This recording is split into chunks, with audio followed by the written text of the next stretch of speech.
Over 15 years in the camping business, we know how to get our customers into the perfect camper. We have several models and floor plans here for you to choose from, both new and used. We're family owned and operated with fantastic deals and great service. Everyone wants to work with people they can trust, so come on down to Hall's RV and get the deal of a lifetime. We'll treat you right and get you on the road in the camper of your dreams. Visit us on Highway 431 in Albertville. Hall's RVs, where we sell fun. Or see us on the web at www.hallsrvsales.com. This hour of The Blitz is brought to you by Fleming Roofing and Restoration. Online at FlemingHSV.com. Welcome to the evolution of sports radio. You see, in this industry, just like in life, everything evolves. Call 256-576-4977 to make your audible for The Blitz. That man is playing Gallagher. Thought we wouldn't notice, but we did. It's the Afternoon Blitz. Here are your hosts, Smokey, Captain Cool, and the Bandi Man. How you like me now? How you like me now? How you like me now? How you like me now? Every damn all the time. Hello and welcome into a mundane Monday. Just kidding, it's a madhouse here in no man's land. Welcome to the Afternoon Blitz on the Tennessee Valley Blitz Sports Radio Network. I'm your host, Captain Cool. Oh my goodness, it's Captain Cool. Someone lose a grenade. Oh yeah. Make sure you guys find us online at theblitzsportsradio.com, on Facebook at The Blitz Sports Radio, and on Twitter at @TheBlitz_sports. While you're at that, go and follow us on Twitch and YouTube at WZZN TV. If you want, look up 97.7 ESPN The Zone on YouTube, and you'll be able to find us a little bit quicker. But either way, you can find us at WZZN TV. And also make sure you guys have our apps. That's right, we have apps on the Google, on the Apple, on the Android, everything right there. Just find the Blitz Sports Radio Network, as well as our sister station, 97.7 ESPN The Zone. If you guys want to join in on any of the conversations today, call us at 256-576-4977. And this first hour is presented by Fleming Roofing and Restoration. Make sure you guys check them out because the winter is coming, and you got to make sure your roof is fully secure, fully sealed, so you guys don't have any leaks in that house of yours. You're live hanging with the chillest crew here in sports radio. To my left, the one, the only, Bandi Man Bailey Lowry. So many. Oh, yeah. It's a Monday. It's a Monday. We got a few of them falling in the pit. Throughout the week, there'll be more and more every single day. Bandi, how are you doing, my guy? Well, I'm doing good. I had a good fantasy week in fantasy football. And you know what? What are we going to be calling Monday now? Are we calling Overreaction Monday? No, we can't call it Overreaction Monday. That's too. Everybody does that, okay? We have to have something else, okay? I like Madhouse Monday, but we'll get to what we need to, okay? As soon as we can snag a sponsor on this this day of the week, then we could really call it something special, something specific. It's something different. But I'm glad you had a good fantasy weekend because me, I was playing the Tom. And I totally forgot about the London games. I had the Packers running backs in, and let me tell you, I should have taken them out. I didn't mean to have both Jones and Dillon in. I meant just Jones was the one that had the good game. Next week, I'll be more ready for this. I'll take out Dillon, and I'll figure something out. It's really tough, though, because last year I had great success with both the Packers running backs. This year, on the other hand, Packers aren't looking as good, and also it's just kind of tough to know which one's going to have the solid game. Last year, both of them would have a solid game. This year, one of them might have a solid game. The other one might have a solid game. Maybe neither of them will have a solid game, so I got to figure out something with that. Maybe I'll put Melvin Gordon or something in. I don't know. That shows you how bad my team is this year. But it's okay because I've got a ring. You got a ring. And you know what? Hindsight's 20/20 because, I mean, to be fair, I did have the Packers defense in, too, because I thought they would actually be good. Yeah, I thought they would kind of curb some the Giants? Giants a little bit. Yeah. Well, I mean, there was no real home field advantage for either team. The Packers were supposed to be the home team, but it didn't really look like it because, I mean, whenever you're in London or some foreign country, I mean, these people can go for whatever team they want, okay? But I got to say, another pretty stellar game. I don't know why London fans still like soccer more than American football, because American football is the bee's knees. I mean, literally, every single game now that's going over there is just, it's amazing. It's a nail-biter. But it depends on the teams you really like. I enjoyed it. What I saw from it, didn't get to see too much. I'll recap more of it tomorrow whenever we do the whole NFL recap, because that's going to be on Tuesdays now. We're going to wait until Monday Night Football is done, and then we're going to go from there. But we can't keep talking without introducing our third member, the producer, the one, the only, Smokey Mike Honcho. Smokey, how you doing?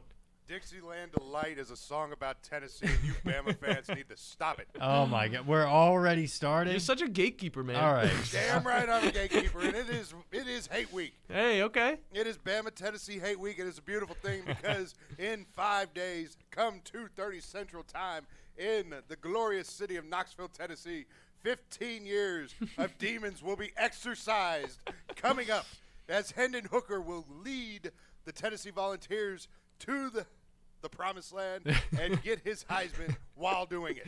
Now, I'm going to be honest, okay? Bandi, you're probably going to have to be the one that's super heated about this, because I'm a mediator, all right? I do some backhanded compliments. Are you not that passionate about the Crimson Tide? Look, I'm extremely passionate about the Crimson Tide, but I'm more of a mediator. I like to, see both sides and You like respect. to make your digs at Tennessee like your old man does. Don't even start. I also like to have backhanded compliments, which I can assure you I will try and halt this today, okay, and throughout this week, because I need to be on both sides. Bandy wasn't there. So anyway, you can follow us on Twitter. I'm at Rose Scholar, captains at CPT Cool 420, Bandy's at B Larry 2016. The station is at the Blitz _sports on the Twitter. And what we got coming up today is at 3:25, former Tennessee Volunteer, former Grissom High Tiger as well. Grissom High standout Jason Swain, who actually got Player of the Game honors when Tennessee and Alabama played back in 2004. Sheesh. Tennessee ended up winning that game. He hates Bama like I do. Yeah. Bama's number one on our book. And this is a special week for us, especially with the way this is going down. It's time for some – but, Bandy, like I said, you were in Montana the last time I got Swain on for Florida Week, and he called out old Captain Cool. He about did. A little about He did. Wait, what did he do? Because I heard the story about the backhanded compliments. That's what he came out after me for. But I never actually heard what you said. I he was forgot. trying to praise Tennessee, but in a backhand compliment. Yeah, you know. Oh, no. You know, like how the Tom tries to compliment Tennessee from time to time, but he can't do it. He's got to do a little jab in each every time.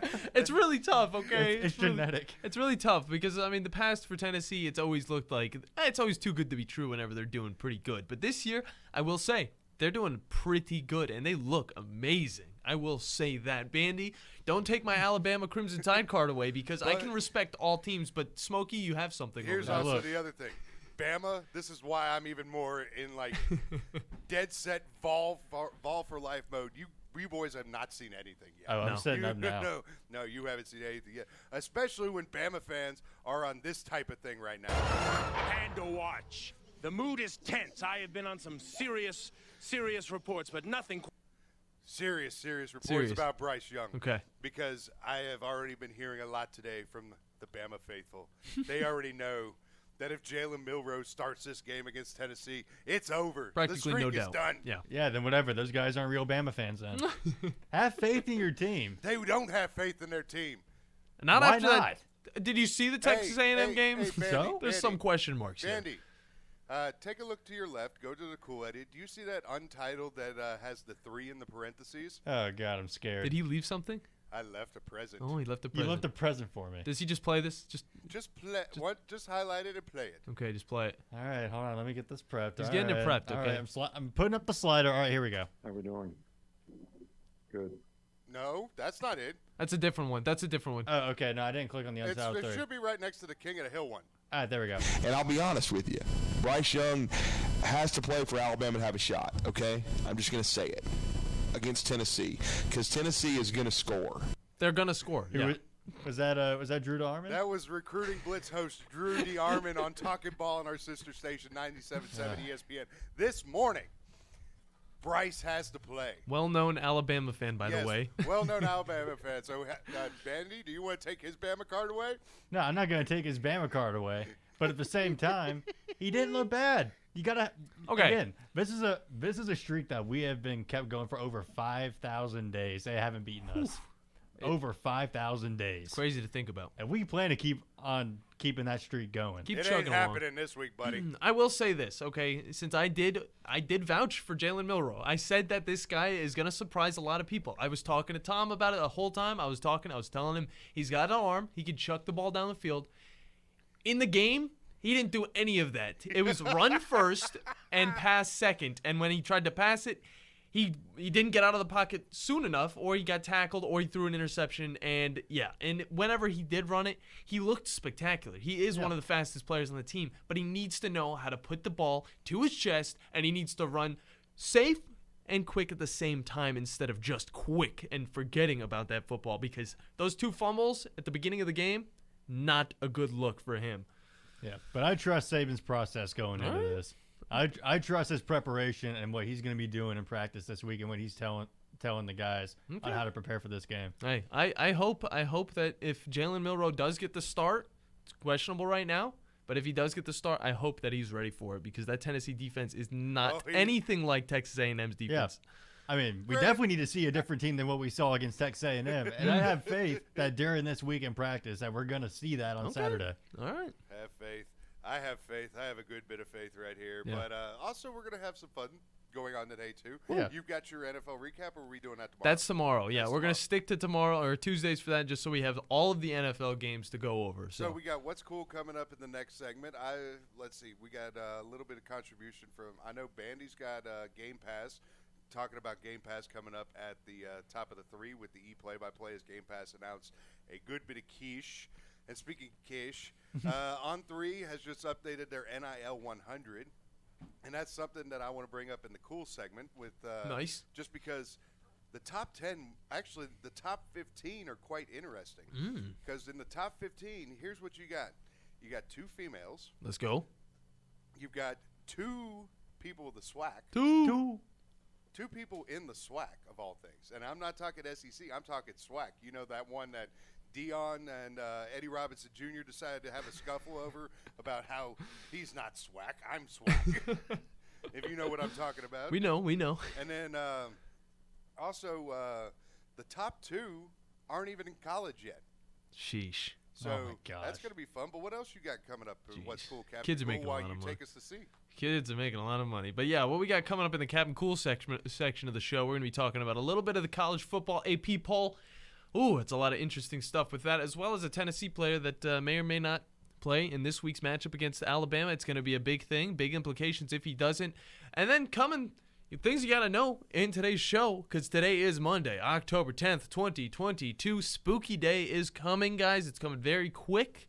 But this is what you need to know in the Blitz today. The Browns have acquired Falcons linebacker Deion Jones after a horrific past few run defensive failures. Jeez, terrible. Chargers ran all over the Browns. Falcons ran all over the Browns. They don't have a linebacker. They needed a linebacker. They got Deion Jones. He was injured.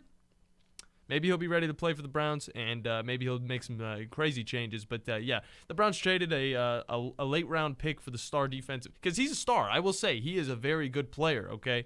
But I don't know if this will be enough for the Browns to kind of start getting in the right direction, at least, for the run game, because it's one thing, for, teams to run a little bit on you, but for, teams to put 200 yards on you in the past, 2 weeks, it's just bad in the run game alone.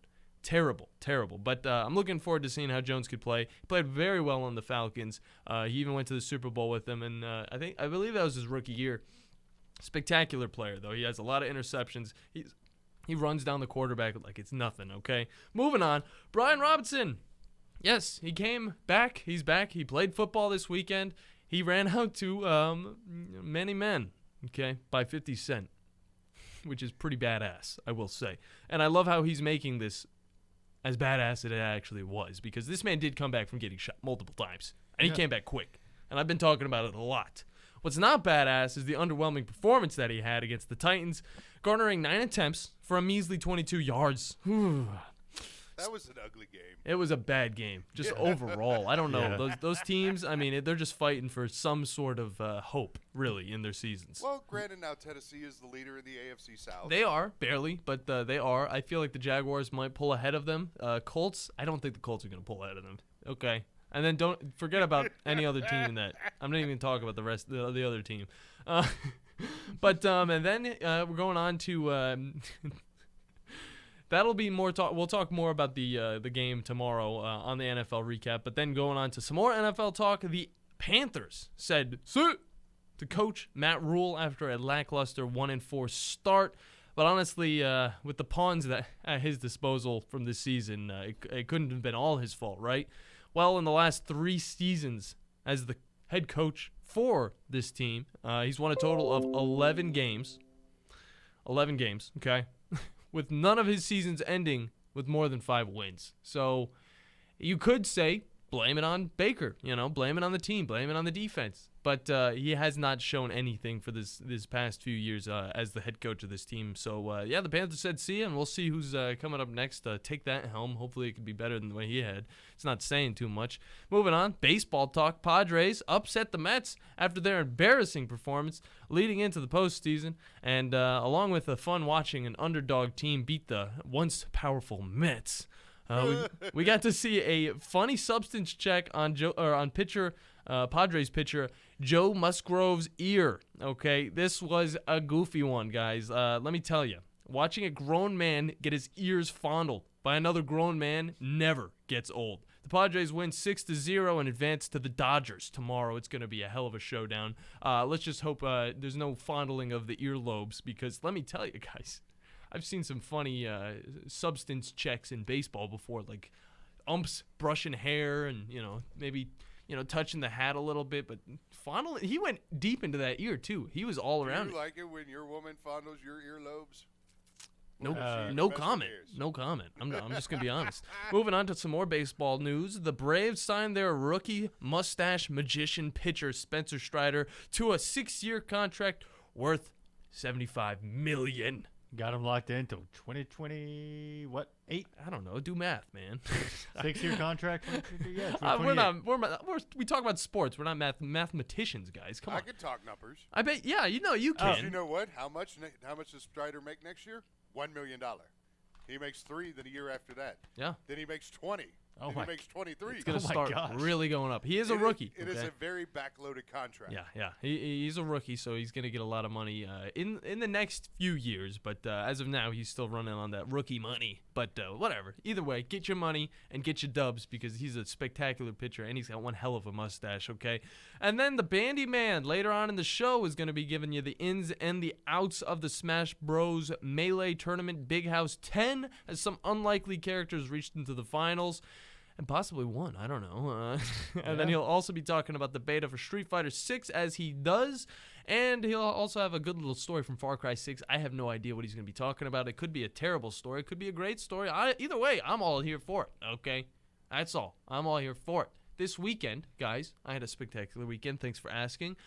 Finished 2 episodes of Tough Talks for the Pinky Out Gang channel. Can't wait to drop those. They're kind of just like Bandyman's play-by-play stuff, except for it's more focused on video games in the past and also Overwatch 2. Because I've been talking a lot about Overwatch 2, I had to make some content about it. I've got to play a lot more of it, guys. It is still a fun game. Still pretty much the same game as Overwatch, the original.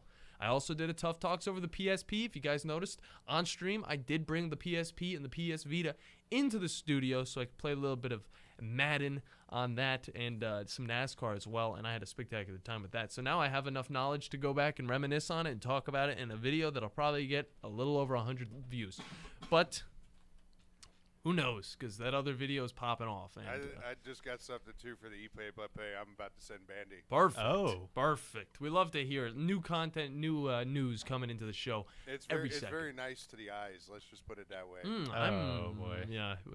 That has many different implications from Smokey. Are you sending it via the Twitter or the what? Via the Twitter. Okay. And it's got somebody who also... but she was talked about a few weeks ago in a post-credit scene for a certain particular Disney Plus movie, if you know what I'm talking about. Oh. Disney Plus movie or show? Show. Show. She-Hulk, I bet. Yeah. Post-credit She-Hulk. Did you guys watch any college football this week? Obviously, you did. Smokey, did you? What the hell Other than the Tennessee matchup, what did you watch? Smokey? Well, actually, I caught a good bit of the Utah-UCLA game. Which that was a good one. I will say UCLA, wow. Like, what the hell did Chip Kelly do? I'm going to be honest. I have no idea. They came out of nowhere, and I said this a little bit ago on it was either the show last week or it was just to Dom. But no, they came out of nowhere, and they're doing some pretty decisive things. Utah, on the other hand, really underwhelming so far in this season with already 2 losses. Well, I mean, the Florida loss, but that UCLA loss right now, UCLA being undefeated, they're top 15. It looks like we're going to be seeing maybe a back-to-back week session of UCLA and USC for the Pac-12 championship and for a possible playoff spot. Yeah, I watched some of that USC game, by the way. Not as entertaining. It was actually kind of crazy because I saw USC was up 14-0. I was just like, okay, USC's a pretty good team. I will admit they are definitely worth number 6. But they're playing Washington State, which isn't a bad team, but they're not top 25. You know, they haven't been as good as they've been in the past years. But and then Washington State decided to tie the game up in like 2 seconds. And then, USC kind of pulled away from that one. And then that's kind of when I stopped watching it. But it was quite the interesting game. I don't watch too much, college football out of the SEC. I usually just dabble in it, when I'm skipping through channels and stuff. But, I got to be honest. That was one game that I did catch a peek of. And I got to see some good stuff out of both teams. USC is going to be quite the matchup next weekend. Okay. Yeah, it just kind of. I kind of caught it like you said. Like a little bit into the second quarter. I'm like, okay, like Washington State's actually making a push. Yeah, it's like we're gonna go into halftime like 17-14, and then they just didn't score. Yeah, another game that really confused me was Vanderbilt Ole Miss. Did you catch any of that, Smokey? I caught bits and pieces. I was flipping between that Utah game, the Ole Miss Vanderbilt game, and then Auburn, Georgia. It had a promising start. Dead coach walking. Yeah. I mean, it did have a promising start, though. We're all just waiting for it. We're just all. But speaking of blowouts, where the hell is Oklahoma going? Oh, they're not even in the FBS anymore. Okay. See, my initial thing was when that news got announced that Texas and Oklahoma were coming to the SEC. I'm like, okay, I don't know how to feel about Oklahoma joining because I thought they were objectively the better team, but now I'm having my doubts. Just thinking about it, playoff poll is about to come in like right at 2-3 weeks, if I remember correctly. Texas with that one loss, having Quinn Ewers injured, and if they keep on running the table, just think about that. Yeah, no, there's definitely a lot that can happen with it. You know what also is another fun little thing that we could probably get into a little bit later on in the week? What you got? There's actually a scenario to where we could have a one-loss Vols, one-loss Georgia, and one-loss Bama. Yeah, no, definitely.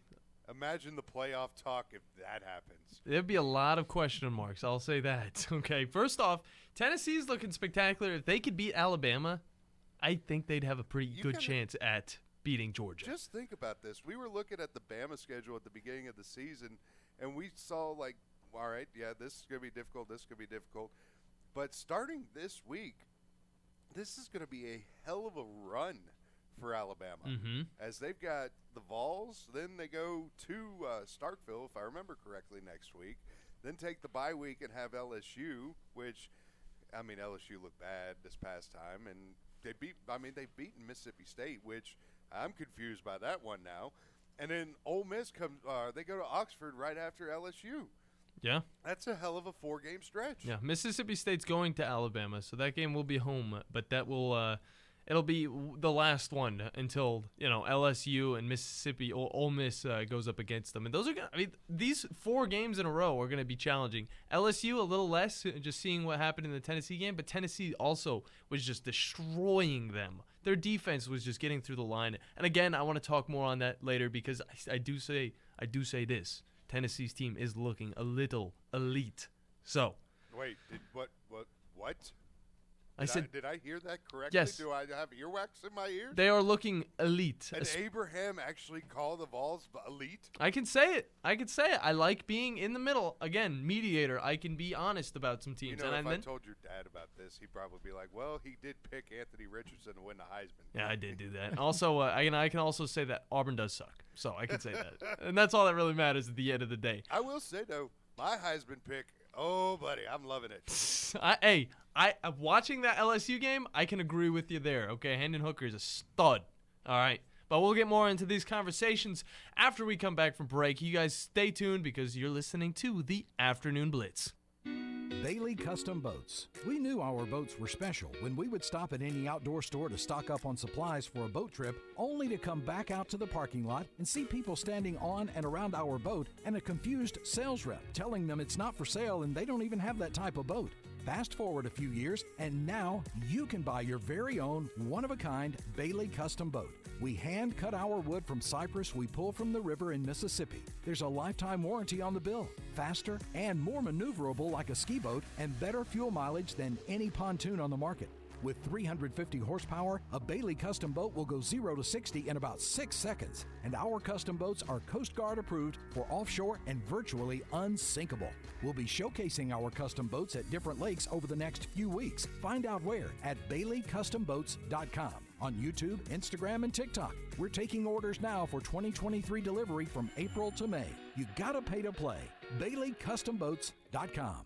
AVIQ. Who is AVIQ? AVIQ is audiovisual the intelligent way, where we put our IQ to work for your AV needs. With more than 100 years combined experience in audio, video, and automation, our team of experts is dedicated to one thing, helping you discover technological solutions that make your home special. Once you experience a game or a movie on one of our state-of-the-art home theater systems, you may never leave the house again. AVIQ can build the entire system for you or provide the quality components if you're a do-it-yourselfer. But AVIQ is more than just home theater and state-of-the-art sound systems. We offer a variety of control options for home technology. Energy efficiency, heightened security, and improved quality of life are all attainable through the automation of home systems. Intuitive and user-friendly control is our main priority in designing a system that meets your needs. Don't just take our word for it. You need to see it to believe it. Come visit us at our state-of-the-art showroom on University, just east of Jim and Nick's, across from AT&T, or visit AVIQHSV.com. I'm here with Stan McDonald of the Stanton Law Firm. Stan, I guess you are the Stanton in the law firm. Yes, Wes, that's me, and we started the Stanton Law Firm so that myself and 4 other attorneys with me can help clients litigate, negotiate, and creatively solve legal and real estate problems. Now, Stan, you grew up on a family farm in this area and have made a name closing on houses and land with your closing company, Jacob Title. I grew up on a farm which used to be in the country. That, plus having closed on so many homes and farms, one of my colleagues started referring to me as a classic dirt lawyer. Now, I didn't know how to take that at first, that tag, but I realized that's exactly what I do and what I am. And I know the attorneys at Stanton Law Firm are regular listeners, and we plan to have you on periodically. You and I have seen have impacted this community. Stay tuned, and you may hear about friends like Steve Booker, Clarence Johnson, Thomas Boyd, and even a few of those offensive line hogs like Hoss Johnson, and maybe you remember some other of those guys too. I remember Clarence Johnson. He beat us one year. He was unbelievable. No representation is made that the quality of legal services to be performed is greater than the quality of legal services performed by other lawyers. What's the matter, honey? Can't sleep? Ugh, it's this heartburn. At night, it's the worst. Heartburn? Again? Yeah, I'm done with it. I'm going to kick acid with Rolaids. Rolaids Advanced goes to work instantly for powerful relief of your worst heartburn, bloating, and gas. Feeling better? Much better. That was fast. Mm-hmm. Kick acid and gas with Rolaids Advanced.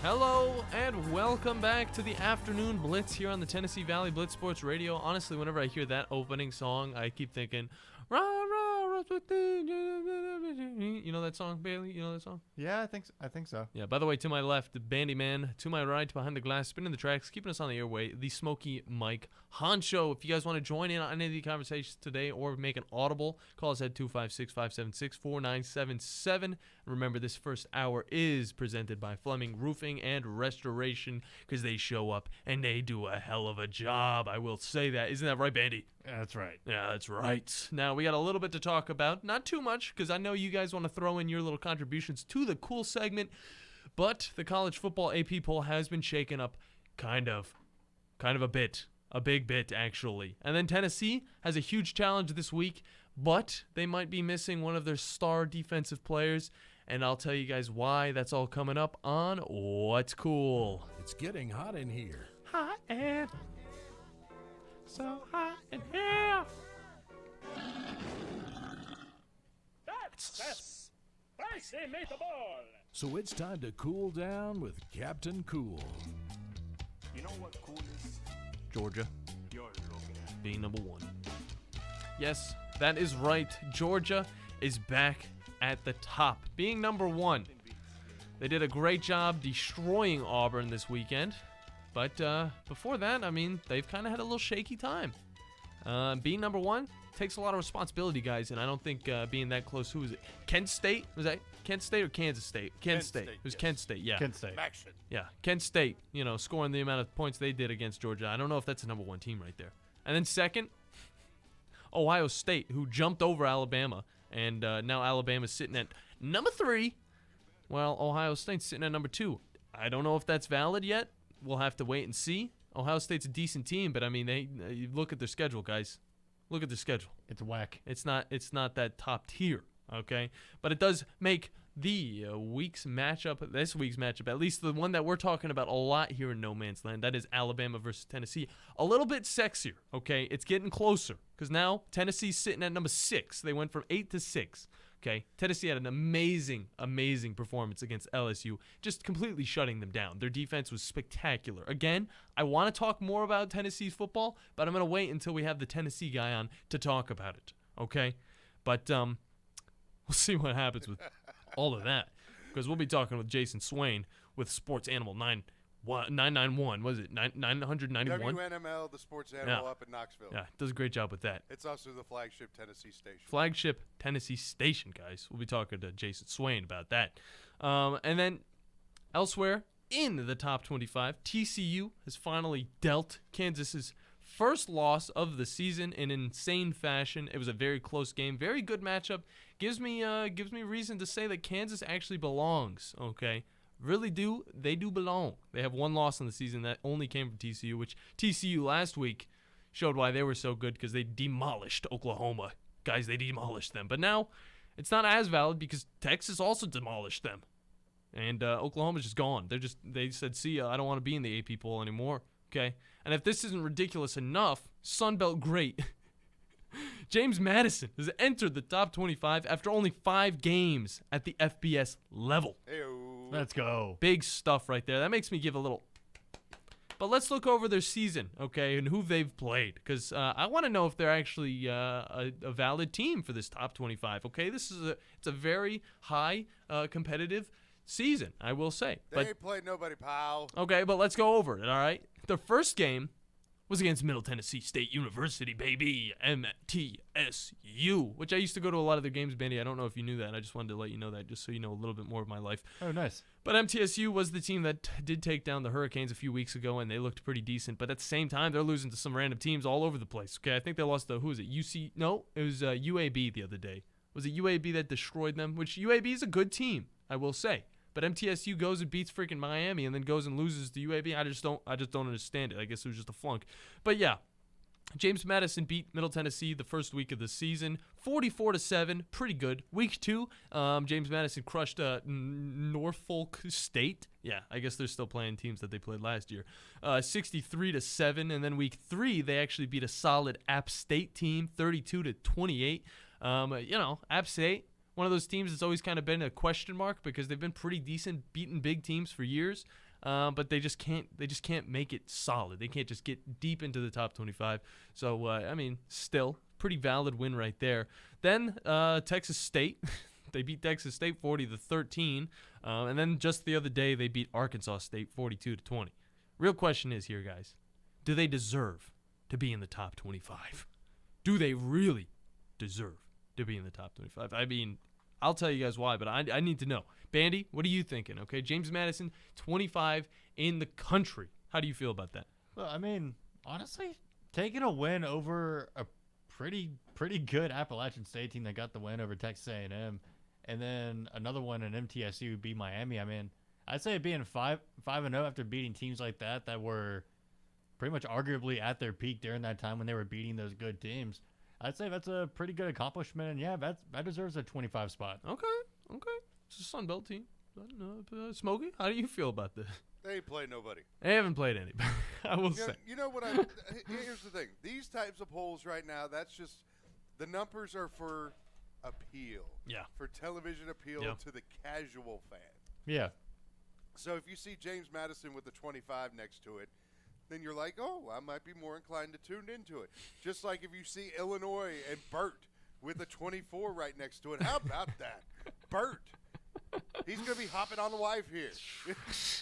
Oh, my gosh. But see, like, exactly. But look, it's a Sun Belt team. Like, and it's only ranked 25 out of the top 25. Like, let them have it. I'll let them have it. You know, they have it. I mean, you know it's all them.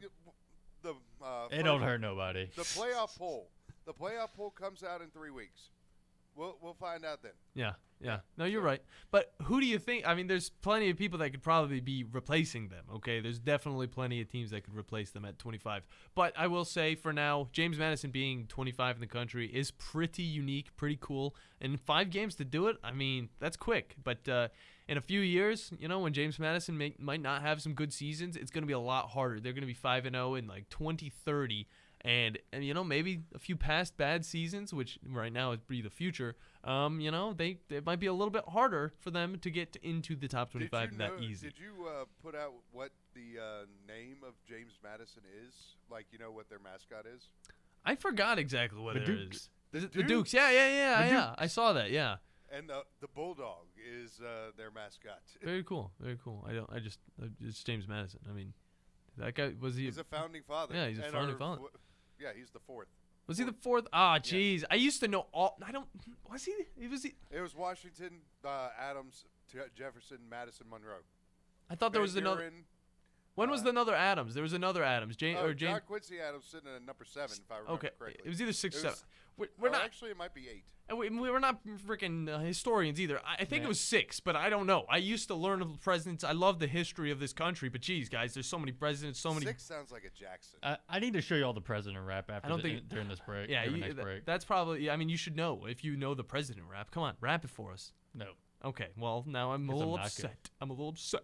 But yeah, looking back at James Madison, okay, they're they're all right there? Yeah, I'm just still thinking about this. You're thinking about Tennessee beating Bama and then how much you're gonna cry? No, I'm not gonna cry over that. But I don't cry over spilled milk. So, but yeah, the hardest games left on their schedule, because I'm gonna stick to this because it is cool that they're top 25. Are Louisville, okay? That's pretty much the toughest game. Then possibly Coastal Carolina at the end of the season. And I want to know, like, really, how far could this team go into the top 25? Because at the pace they're going, they could be every single team on their schedule. I want to know where they might end it up. They're not going to go far. I mean, even if they go completely undefeated, I don't see them getting past the top 15.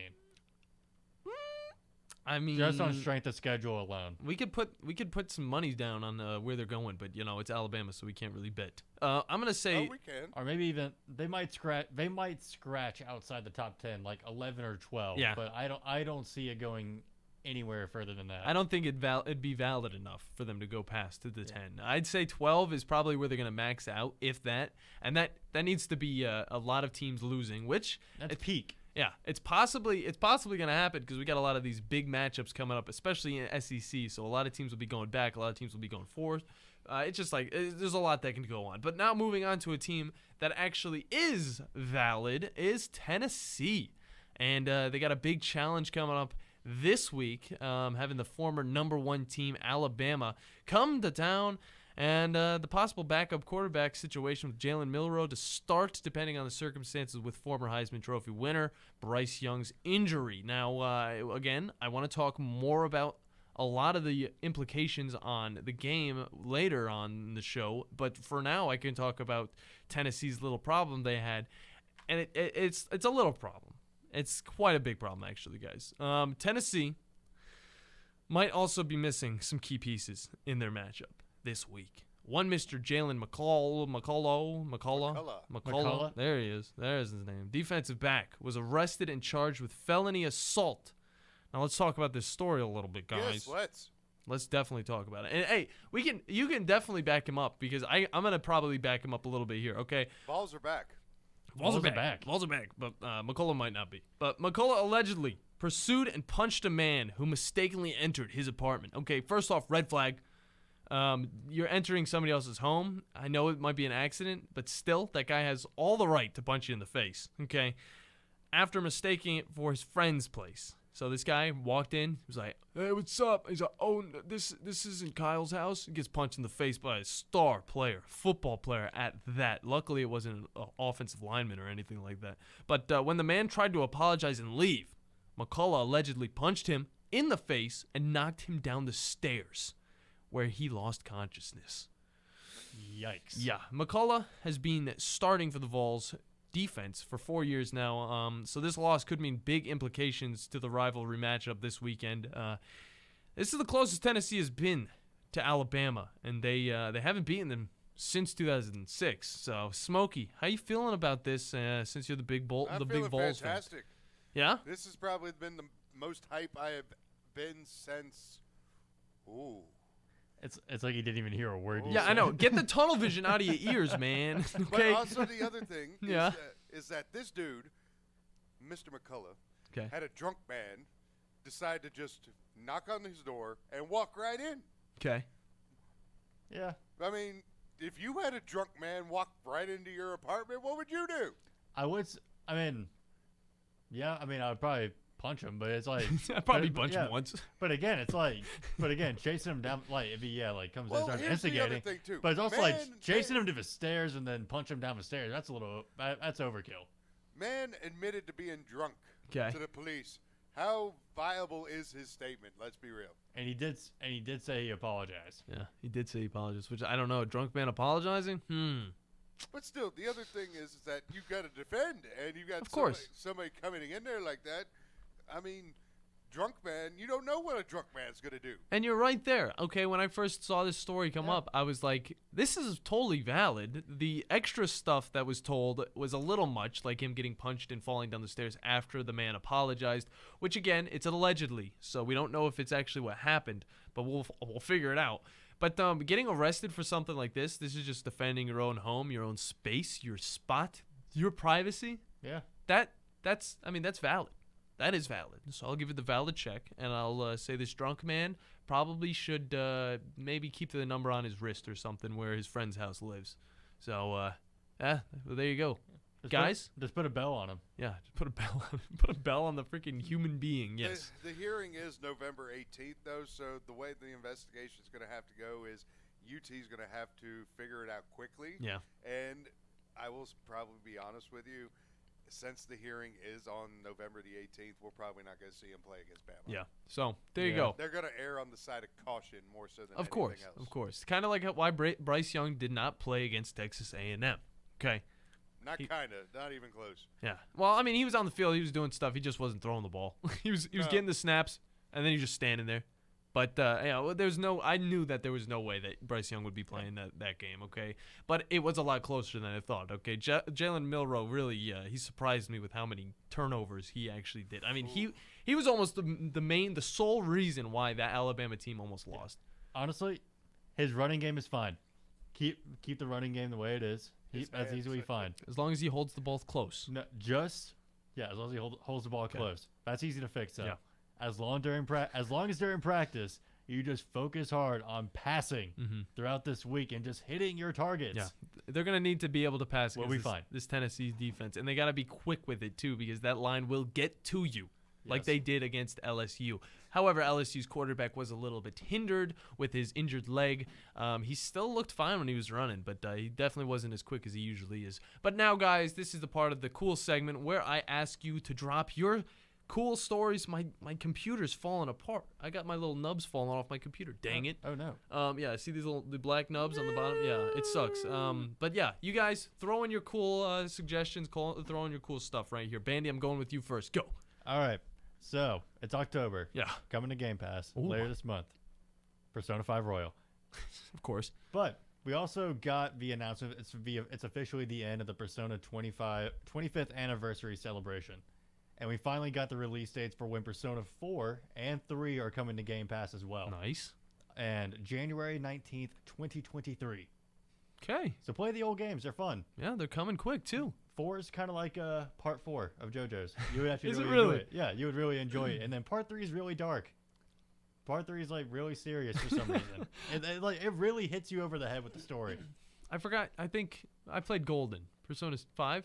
Yeah, Persona 4 Golden. Oh, is it 4? Yeah. Okay, so I did play 4. Yeah. Yeah, I played a little bit of 4 on the PS Vita. I don't know how much it differs from the console version, but I'm pretty sure it's the same. Yeah, that's the version we're getting. Yeah, okay, sweet. Okay, it's a good game. I will say it is solid. But moving over to you, Smokey. I know you got some stuff. What do you got? First and foremost, I would like to. I'm surprised you hadn't even brought this up because tomorrow starts a certain particular season, and I'm surprised that you hadn't even mentioned it. Hockey? As there's been a couple of games that already happened with the Sharks and the Predators going in the Global Series, and Preds sweeping and officially starting out the season 2-0. But tomorrow is the start of the NHL season, so I might do a DFS play for hockey tomorrow if you want me to. I will say more sports are great. A lot of sports overlapping might not be that great. I know Tom was complaining about that. He's like, "There's NASCAR." He's like, "Yeah, he was graveling a lot." He's like, "Well, we got.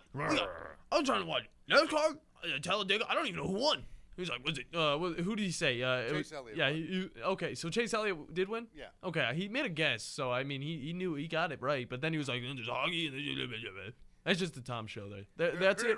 That's it all wrapped up. It's a lot more entertaining when he does it, though. But anything else, Smokey? Well, like I mentioned in the previous segment, I've got the list from On3 does NIL valuations and gives out their top 100. And they just recently did, they refresh it about every month or so. And so this new month got refreshed, and I've got the top 15 right here. Give it to us. Well, I want you guys to make a little bit of guessing first, but I want to give y'all some hints before we do that. Out of the 15, there are 2 females. Let me make sure that's correct. 2 females, 3 that are in high school. Okay. Or 4 that are in 4, high school. okay. I apologize. Sheesh. And then 1, 2, and 3.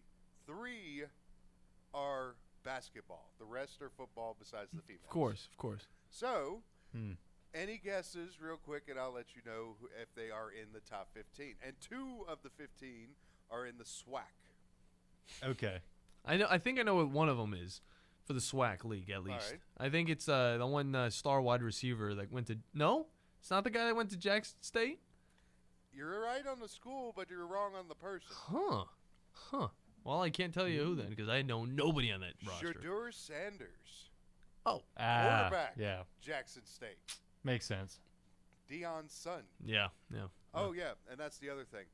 4 out of these are in famous families for their particular sport. Okay. That makes me feel better about. Father. That makes me feel better about my guess. Are there any balls? So Sanders is one of them. No balls. No balls. No balls. No balls. No for balls. Basketball, I mean. Yeah. Is Bronny up there? Bronny is numero uno. Wow. Wow. At $7.3 million. 7.3. Man makes more money than all of us combined, and he's in high school. He just signed a contract with Nike today too. Sheesh, man. Is that Space Jam 2 money? I gotta go back in time. Be Bronny's son. That is more than double of who's number 2, by the way. Wow. Is the number 2 also in high school? Yes. Is it Manning? It is Arch Manning. Nice guess. I mean, he's the only high school player being talked about everywhere, so it's a good guess. All right, so give me some other names real quick before I. Where's Bryce Young at? 3. Okay, I knew he was up there somewhere because that man makes a lot of money. Okay. Especially with the Heisman House stuff and the Dr. Peppers. What about that girl? What about the gymnastics girl from LSU? Olivia Dunn is sitting at 5.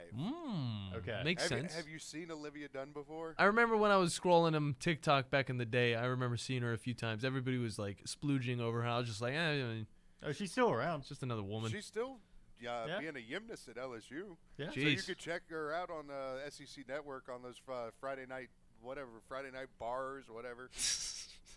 But she makes $2.3 million. Good for her. She probably makes a lot more because of TikTok ad revenue. All right, so since we're strapped for time, I'll give the rest out. Do it. 4 is C.J. Stroud. Okay. You got Olivia Dunn at 5. 6 is Caleb Williams. 7, Jordan Addison. So we got back-to-back USC Trojans right there. 8, Will Anderson.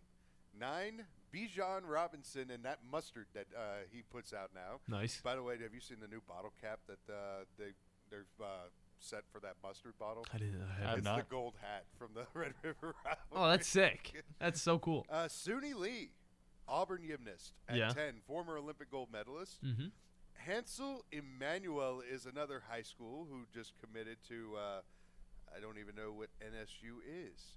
Northwestern State. Yeah.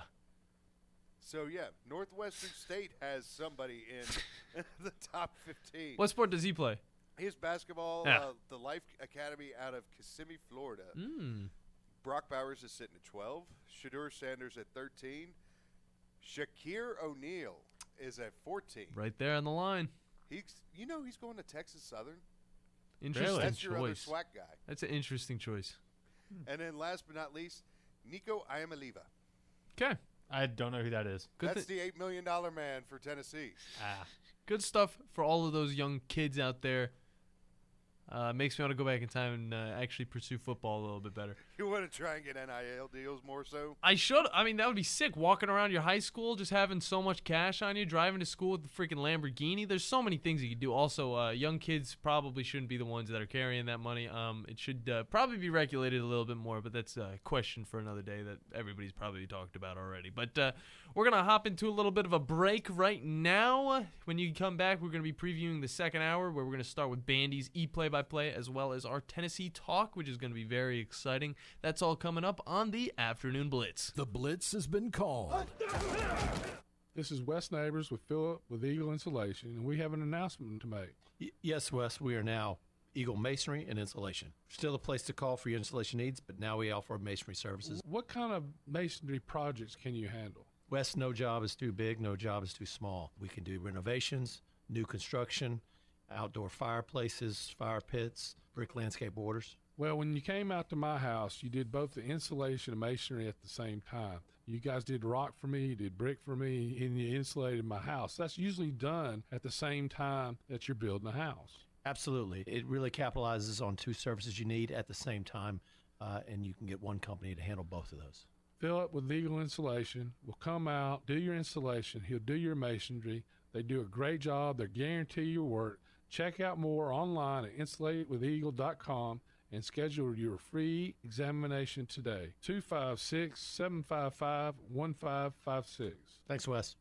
Organizations using Salesforce know how powerful the platform is and how much time, money, and headaches it saves if it's set up right and you know how to use it. Let's face it, Salesforce is complicated and time-consuming to figure out, and a lot can go wrong now and down the road without expert help. That's why most Salesforce users work with an implementation partner like Higher Echelon, so they get the absolute most out of their Salesforce investment. Higher Echelon is a 5-star Salesforce consulting partner who won Salesforce Military Hiring Partner of the Year. President Dr. Joe Ross is retired Army who played and later coached for the cadets. He puts that experience to good use at Higher Echelon, where they pride themselves on hiring veterans. Look, not all Salesforce partners are the same. Don't put your company at risk by going with an inferior partner. Higher Echelon is the trusted partner you can count on to get you up and running and seeing returns on your Salesforce investment in a fraction of the time it would take if you go it alone.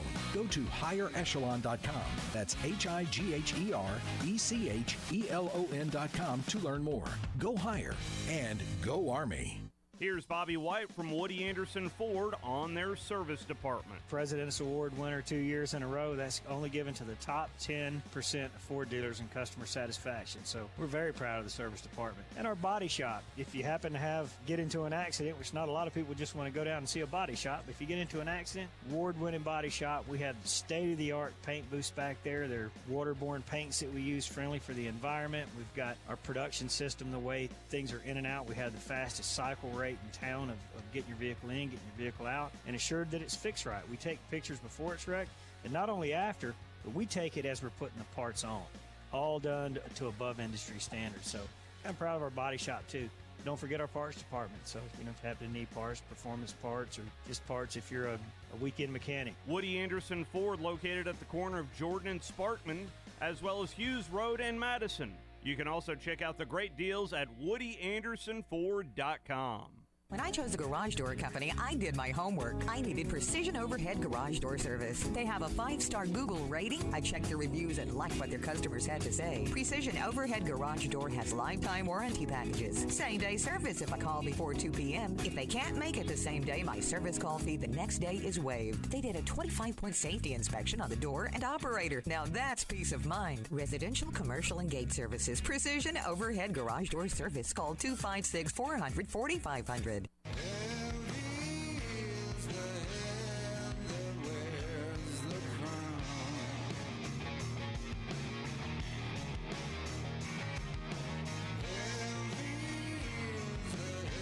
Hello and welcome back to the Afternoon Blitz here on the Tennessee Valley Blitz Sports Radio Network. I'm your host, Captain Cool, alongside the Bandi Man, Bailey Lowry, and Smokey Mike Honcho. I like turtles. He likes turtles. Bandi likes bandies. I like turtles. He likes turtles, too. We all love turtles. You know what I like, too? What? Cigars. I'm going to go buy one after the show. Oh, I've already got mine ready for our Alabama win on Saturday. Oh, it's gonna be a smoky type of studio whenever Damn right it's gonna be when we come back. Either way, okay, I'll probably smoke a cigar. Either way, whoever wins, I don't care. It's just like as long as you the can't do that. That's blasphemous. As long as the Browns win. No, if you want to smoke a cigar, you got to pick a side. No, I could say that is a requirement. I could say I just want to join in on the fun, everybody. No, you can't do that. No. Hey, obviously I'm going for Alabama, okay, but I gotta be neutral, and you can't be neutral on this. You got one side or the other. That's just plain and simple. Take the other side. Come on, guys. I'm a sports guy. If you want the cigar, you pick a side. That's how it works. I'm a sports guy on the radio. I gotta be kind of not biased. Come on. Except I do talk about the Browns a lot. I will say that, guys. But, not biased, but yet any time the Cleveland Browns come up, we're like, oh, my God, did you see the Cleveland? I know. I know. I talked about the freaking Deion Jones. We come in on Monday just like, did you see them Browns? Dude. Did you see the Browns? I really hope the Browns can actually pull up a little win this weekend, but geez, they've been breaking my heart. I've been trying to halt my talk about the Cleveland Browns, though.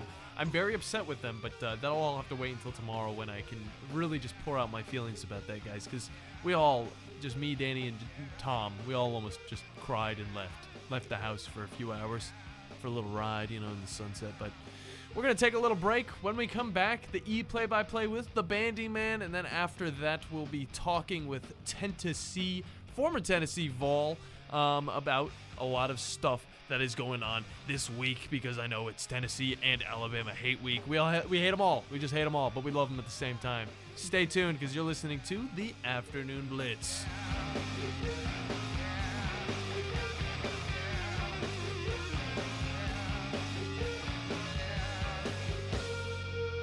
Do you have discomfort in your legs? Varicose veins can affect not only how your legs look, but how they feel. Symptoms of varicose veins include pain, swelling, aching, heaviness, and fatigue. Dr. Tracy Lowry of Best Vein Care of Huntsville can diagnose and treat your varicose veins with the latest minimally invasive techniques. Diagnosis and treatment is covered by most insurances. Call 256-715-7151 to schedule your free screening. Go to bestveincarehuntsville.com. Are you tired of chasing a roofing contractor to show up on time or even show up at all? I'm Sam Fleming with Fleming Roofing and Restoration. Our motto at Fleming Roofing is we show up. Our goal at Fleming Roofing is to provide the reliable customer service that you deserve, and we have the resources to meet all of your roofing needs: residential, commercial, industrial, replacement, or repairs. We are manufacturer certified for roof coatings, single-ply membranes, and asphalt shingles. Whenever you need a roofing professional you can count on, call Fleming Roofing and Restoration. We are committed to finding the solution that meets your needs. We don't have quotas or heavy-handed sales tactics. Fleming Roofing, we have expert experience. We show up. Free estimates, residential, commercial, industrial, replacement or repairs. Check us out at FlemingHSV.com. FlemingHSV.com. When you need a quick response, it's Fleming Roofing and Restoration. We show up. You've got to experience Toyotathon at Bill Penny Toyota. They've got the selection with over 700 new Toyotas to choose from. And they've got the extras with Bill Penny perks and a 10-year unlimited warranty. So get on over to Bill Penny Toyota today and experience Toyotathon. Bill Penny Toyota in Huntsville and online at BillPennyToyota.com. Bill Penny's Toyota 10-year unlimited warranty is valid through the 10th year of ownership. Valid on new vehicles only. See dealer for details.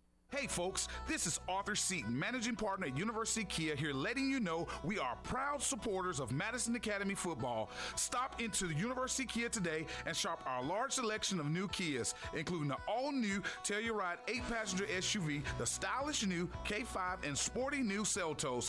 Visit universitykia.com to view all our great offers and get pre-approved in minutes so you can drive home your new Kia today, because we want to see you in a Kia. Go Mustangs! At Bryant Bank, we believe your goals are worth chasing, and every step along the way is worth celebrating. From your hopes for the future to the challenges that keep you up at night, we're here for you. Bryant bankers put care into action to help you live legendary by stepping up when you need us most and doing what's right, even when no one is watching. Come experience a local bank whose people greet you by name and treat you like family. Bryant Bank, member FDIC. This hour of The Blitz is brought to you by Fleming Roofing and Restoration. Online at FlemingHSV.com.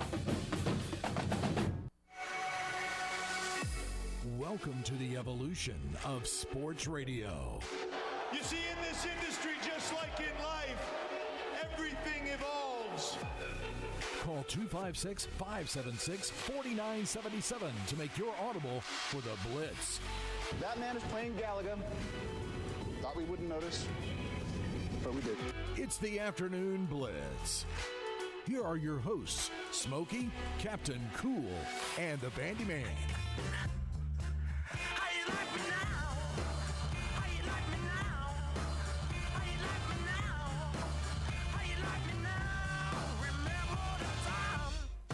And welcome back, everyone, to the Afternoon Blitz here on the Tennessee Valley Blitz Sports Network. I'm your host, the Bandi Man, a.k.a. Bailey Lowry, joined on my right by Captain Cool, John Abraham. Hey, guys. Very, very nice. Wait, hold on. Oh, my God. I always have soundboard issues. I'm just trying to eat a Pop-Tart right now. You know what's delicious? Pop-Tarts? Raisinets. Perfect time. What are Raisinets? Got it to work. The chocolate-covered raisins, man. You never had them? Oh my God! The white kind? I like the white chocolate kind. Well, they do have them in the white chocolate variety, but I mean, milk chocolate Raisinets. Whenever I was able to get some Raisinets during Halloween, that was one of the good ones. Let's see what else. Every time a Snickers. We gotta do a top 10 candy to get on Halloween. Well, I was planning on doing that last week, but yeah, we kind of. Just didn't have time. What was the? There's yogurt covered ones too, right? Oh yeah, they have yogurt covered. I think those were the ones that I've had. That's probably what you're talking about. Those were so good. And they also got them in the dark chocolate variety. My wife is a big fan of dark chocolate and loves those. I will say, the only time I ever had them was if there was nothing else in the house, and I was just like, I need something to eat, substance. So I just grabbed a handful of those, and then I didn't really care for them. But, it's food. Sustenance. But you know what? We got some good video game news in today, and actually Smokey sent me something during the break that we can talk about first. That's all coming up here on the E-Play-by-Play.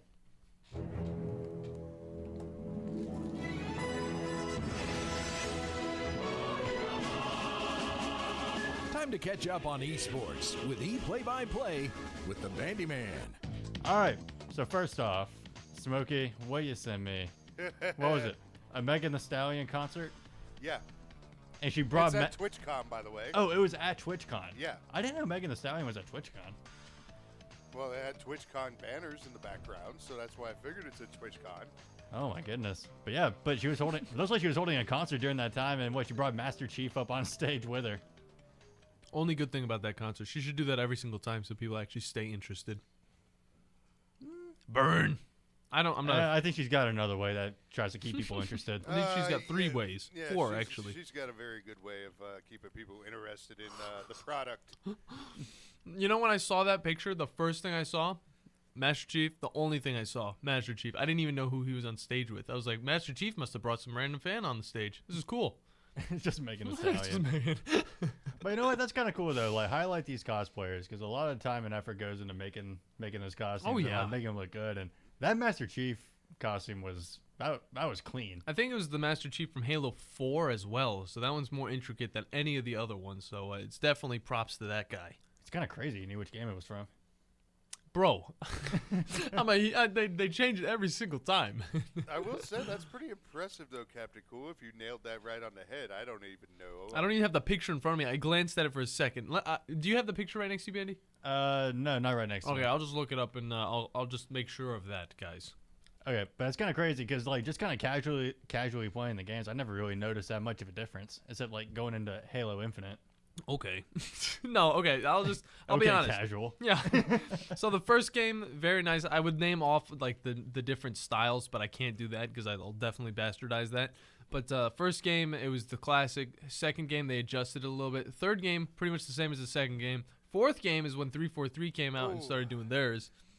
Third, same as the second. I wouldn't say that exactly, but it was just the graphics were a little bit better in the third one, so it got to show. Story for 2 was a lot better than 3, though. I'm not talking about the story. I know what you're talking about. But no. I'm also talking multiplayer as well. Like multiplayer setup. Yeah. 2 was much better than 3. Oh yeah, no, I'll be honest with you. Okay, the multiplayers, all that stuff, the campaigns, and all that varies. Okay, that's not similar.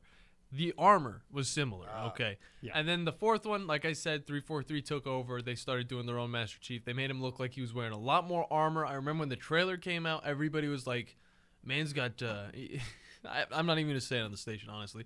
And then moving forward, they adjusted it slightly for Halo 5, where they had a damaged visor because that's when he fought up against Agent Locke. And Agent Locke had pretty awesome armor. And then in Halo Infinite, they kind of went back to the roots, tried to do a little combination of both 3 and 5. It looks beautiful. It's a very classic style. Sorry, I'm burping up the Pop-Tart that I just had. And I think it's probably the perfect look for Master Chief, and I hope they go forward and continue with that. If they adjust it anymore, they should probably try to get it closer to Halo 4 again, but I don't think they're going to do that. But Man, I am so far behind on Halo. Oh, and don't forget, there is no Master Chief in Halo Reach. So the armor, just like altogether in Halo Reach, was awesome. It was a little bit more gritty. It was a lot more black, like a lot of edges, it was just realistic looking. Like if you see military, now how they would probably look like a little after maybe 20, maybe a little after like 2100 or something like that. I don't know. Yeah. But continue, Bandy. I don't know. All right, Riot. They teased the next Valorant agent. Now, I remember saying a couple weeks ago when leaks were initially brought out for what Valorant's new agent might be, it was going to be like a mage kind of weird controller person. I don't know. But it was just a description of the abilities, and they were honestly pretty vague. And then a guy came out and said that he made it for fun, and then it's like, did you really? Or is this an actual leak? Or are you just kind of messing with us because we don't know who to trust? But now we have an official teaser from Riot for the new agent, and it is going to be a waterbender kind of controller agent. Oh. So it's going to be one that's going to be very focused on defense and setting up around the two different sites and making sure that attackers don't have an easy way for entry. Okay. So I'm kind of curious what she's going to do. It might be like controlling water to kind of set traps and maybe like ensnare agents, or maybe like a pool of water where if you step on it, it might reveal your area or something. I don't know. I'm just kind of just spitballing. Yeah. But, I mean, it'd be interesting to see. It was a cool little teaser. Nice. I will also say this. I know when I'm wrong. This is actually the Halo Infinite armor. I just saw the picture from very far away, and since this is a bulky Master Chief, he's a little bit bulkier than he is in the game, so I thought it was the bulky Halo 4, Halo 5 armor. I was wrong. But yeah, it is the Halo Infinite Armor. My bad, guys. Continue, Bandi. Oh, good. Hey, you know what? I'll just say this. Moving on into the fighting game news part of this segment, Street Fighter 6, every bit of news that I see about it just more than convinces me this is going to be the best fighting game ever made. Okay. Because they have now implemented a feature, this is in the beta, where players can mutually agree to a no contest ruling if the gameplay is either too laggy, too choppy, or if a connection is just overall bad. You can mutually agree to a no contest, no points are lost, and you just go on to the next game. That is such a good idea to handle the problem of rage quitting. Yeah. That is such a good idea. What's wrong with rage quitting? Queen. I mean, you get the disconnect. What is wrong with making somebody feel the defeat so badly that they have to get angry and just have all the rage to where they can't play anymore? Where they stop it. I want Tennessee to do that to Alabama this week. Okay, yeah, I get that. Now, see, the satisfaction is great of getting someone to rage quit. Man, these voice cracks are bad. It happens, dude. Yeah, I know. But you don't get the credit for the win. Yeah, you don't get the points. It's true. That happens a lot. You just get the satisfaction of the rage quit. You don't get the points. Yeah. So how far does that satisfaction really go? I mean, the only way you can really show that the guy rage quitted is by telling people about it. Yeah, and honestly, the way those disconnects work is that even if you just quit out, even if the connection's just too laggy, I mean, you might get hit with a penalty. Yeah. So just adding in the option to have both players just say hey, this is unplayable. Let's just both quit out. We get a no contest, move on. That's such a good idea. But what if one player wants to say no contest and the other one's like, no, I fair and square won that game? That's the question right there. Well, that's not going to happen because it's it's not going to happen. Yeah, well, it's I won that game fair and square. It's nah, it doesn't seem like it's going to work that way. It's more like, the connection's just terrible. Or if one person does want to quit out, and it's the very beginning of the match, and the connection's not bad. It's just dude, come on, really? Yeah, just get a little upset with them. Just play it out. You don't have to accept it. Yeah, it's still a two-way street. So, well, all right. Hopefully, there's not a lot of problems with that one. Yeah, and there's been one change that's been made in Street Fighter 6 that's kind of got a lot of players seething a little bit. A lot of players mad. Seething. So I don't know. I like to call it seething, That's coping, nice. mauled. Good stuff right there. Seethe, cope. But what's going on is the drive impact system. And what that allows, it's a armored move that gives 2 hits of armor, so you can take 2 hits before you're knocked out of it. So 1, 2, and then the third hit will knock you out. Yeah. Now, this has been used so much on Wake Up, where you get knocked on the floor, you're getting up, and that's the first thing you hit is drive impact. And people are trying to find a way around it, and people want it nerfed. Well, here's the thing. We've had a mechanic like this before. There used to be a mechanic where you get an armored move in neutral. It's safe on block. You can cancel out of it. You can make moves that otherwise aren't safe because of it. And it was in a game that was released over a decade ago. Focus Attack, Street Fighter 4. We're just back to Street Fighter 4 times, and people complain about Focus Attack then. Drive impact is not going to be that big a deal because, again, people and pro players are already starting to find ways around it, finding ways to counter it. I mean, there's a tweet sent out by Perfect Legend that says he's already found 5 to 6 ways to counter it. And he's kind of calling everybody else scrubs, but that's neither here nor there. He's like, if you're complaining about drive impact, you're a scrub. I found 5 to 6 ways around it. Scrub. But, I mean, it's a new game. Yeah. It's still the beta. So there's still plenty of time for change, and people are going to find their way around it. 'Cause, I mean, when people got their hands on Street Fighter V the first time, it was nowhere near how people are playing it a year from then. Mm-hmm. Not even close to now. Whew. That's my little rant for the day. It's just how it goes, though, with a lot of these games. I mean, people still learning things in Melee that just change the whole game and how it plays. I mean, yeah, that's a good segue right there we just hopped on. That is a really good segue because we had Melee history be made over the weekend and Smash Brothers history be made. Now, think about this. Super Smash Brothers Melee came out in 2001. 21 years ago. The first tier list for the game was made about roughly 13 years ago. Mm-hmm.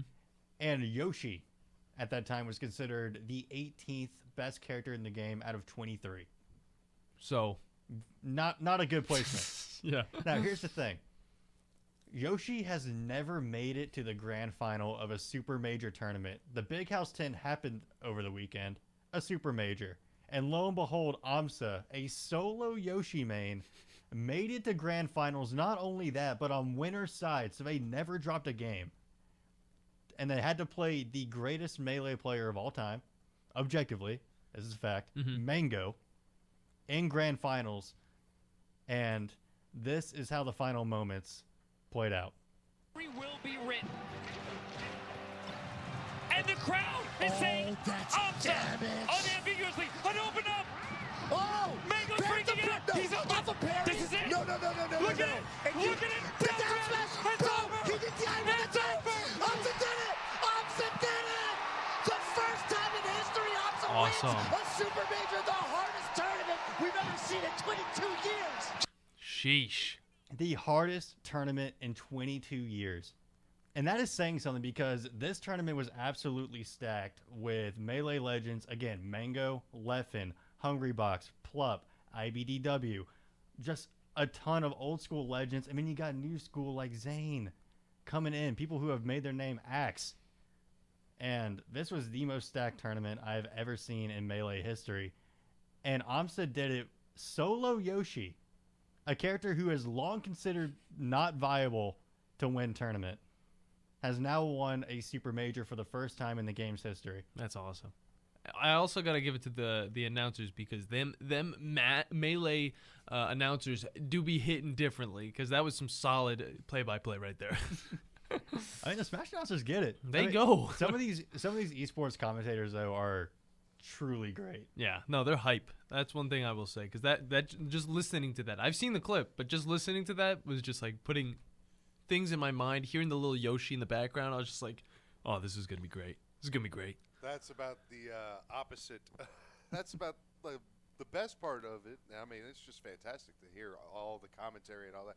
And you know, it's just the complete opposite of how Jalen Rose sounded on Celebrity Jeopardy last night. Oh my god! All right, call back to a I know weird it's thing. random as hell, but I mean, I'll play it later on in Thank you. in the episode. I need it. I'm not gonna put, or do you want me to play it right now? Just If you can find it, I mean, I'd love to hear what that sounds like because I feel like it's gonna be very monotone like this, and then he's gonna say, "You guys won." Okay, back here, America over 400. I'm still negative though. Yankee Magazine says this New England state is known for chowder, old money, and being the home of TV's Gilmore Girls. Jalen. What is New England? What is New England? Again. What is New England? This New England state is known for chowder, old money, and being the home of TV's Gilmore Girls. Wow. Jalen. What is New England? That makes it a little easier.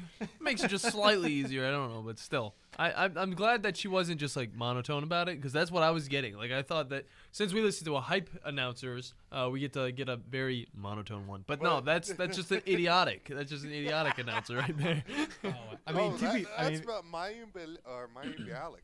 Hey, if you say the whole area, you're technically But not wrong. did anybody catch Jalen Rose's snafu? Snafu. Saying New England? Remember, the question is, this New England state is known for chowder, old money, and being the home of Gilmore Girls.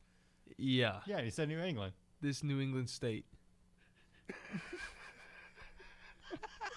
a question right there. Question mark. Big old question mark.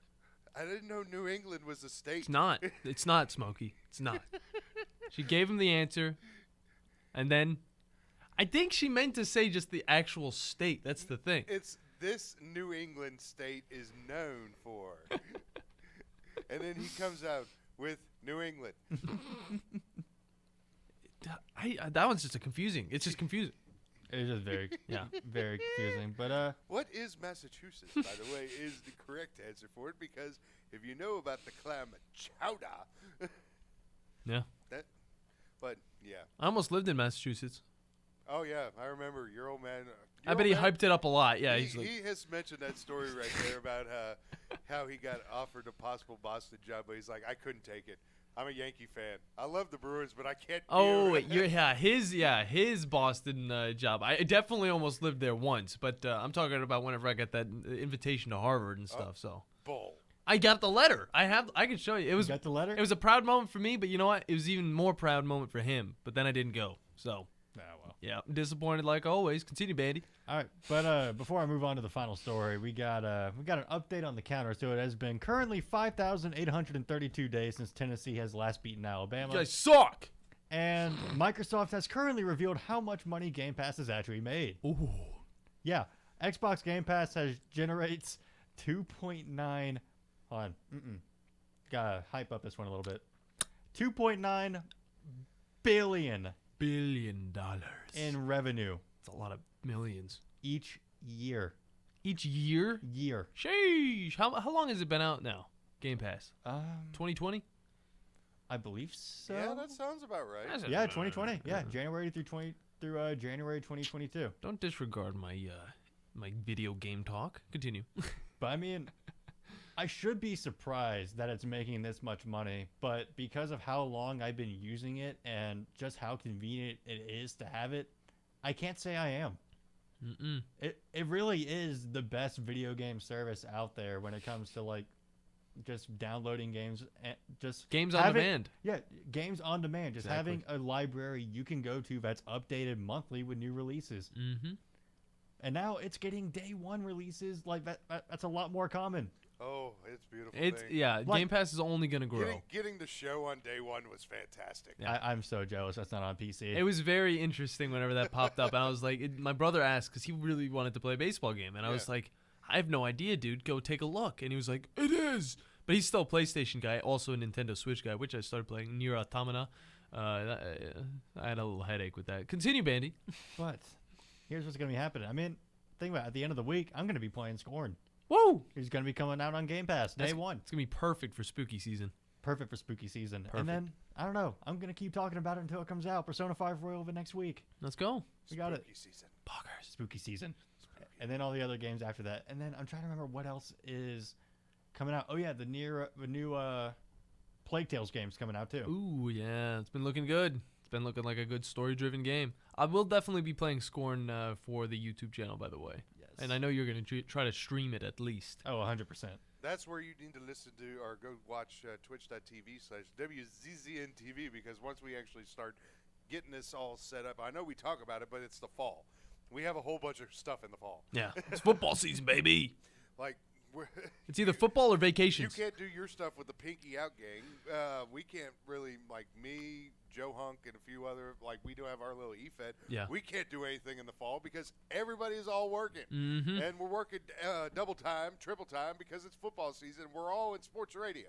Yeah, Bandy. Yep. Kind of. This is kind of like a hybrid. Hybrid of sports radio. Yeah, I mean, it's all sports though, even esports. But it's just a bunch of bros hanging out, talking about everything that is sports related and other. So literally just everything. It's almost like a podcast. It's like a baby was made from the sports and the gaming scene. That's just where we came in. Good stuff. Good stuff. Good take right there.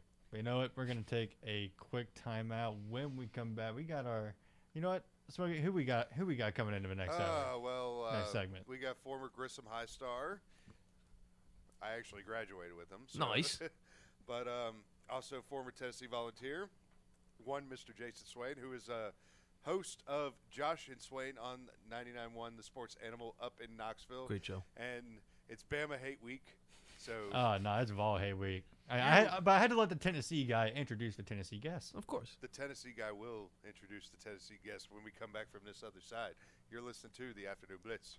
With us today, Dr. Tracy Lowry of Best Vein Care of Huntsville. When we evaluate a patient and they indeed have significant venous disease, most third-party payers, private insurance, Medicare, require us to treat every patient conservatively at least 90 days. Conservative treatment includes increasing ambulation, elevation of the legs, and the wearing of compression stockings. It's very common for folks to come see us in March or April wanting to have their veins fixed before they go into swimsuits starting in June. When we see someone in March or April, they're going to require at least 90 days of conservative treatment before we can even go to the insurance carrier to get permission to treat their veins. So if you think you have a venous problem, now is the time to come in and get a free screening so we can determine whether or not you need something evaluated. If you have a vein problem or you think you may have a vein problem, now's the time to contact us at bestveincarehuntsville.com. Are you tired of chasing a roofing contractor to show up on time or even show up at all? I'm Sam Fleming with Fleming Roofing and Restoration. Our motto at Fleming Roofing is we show up. Our goal at Fleming Roofing is to provide the reliable customer service that you deserve. And we have the resources to meet all of your roofing needs: residential, commercial, industrial, replacement, or repairs. We are manufacturer certified for roof coatings, single-ply membranes, and asphalt shingles. Whenever you need a roofing professional you can count on, call Fleming Roofing and Restoration. We are committed to finding the solution that meets your needs. We don't have quotas or heavy-handed sales tactics. Fleming Roofing, we have expert experience. We show up. Free estimates, residential, commercial, industrial, replacement, or repairs. Check us out at FlemingHSV.com. FlemingHSV.com. When you need a quick response, it's Fleming Roofing and Restoration. We show up. TOC Sports has been there for you. Now, you're probably asking yourself, what does that mean? It means for more than 20 years, Alabama's largest orthopedic group has been there providing coverage and care to more schools and student athletes in the Tennessee Valley than any other group. It means whether you are the star football player, the all-region volleyball ace, or someone who hurt their knee in a weekend pickup basketball game, TOC Sports physicians are proud to have the opportunity to care for all your orthopedic needs. It means for parents, coaches, athletes, desk jockeys, or even weekend warriors, TOC Sports physicians continue to meet and exceed the orthopedic and sports medicine needs of our community. But most importantly, during these challenging times, we're here for you now and will continue to be here. So as long as there are players on the field, games to be played, and contests to be won, the orthopedic specialists from TOC Sports will be ready to help. We don't know what the future holds, but you can count on the TOC Sports team to stay committed to you so you can stay in the game. Call 256-539-2728 today and ask to see a TOC Sports physician. Check them out online, also Facebook, Twitter, and Instagram. Okay, Sarah, I'm dropping you at Emily's, and Josh, you're going to soccer, right? Yeah. Yep. Oh, and by the way, when I pick you up, I'll be wearing my short shorts. What? No! Yep, me and my short shorts doing my daddy dance. Your friends will love it. No! Well, I might change my mind if you buckle your seatbelts. Okay, we're buckling up. See, all buckled. Whatever it takes, keep them safe. Never give up until they buckle up. A message from the National Highway Traffic Safety Administration and the Ad Council. Visit safercar.gov/kidsbuckleup for more information.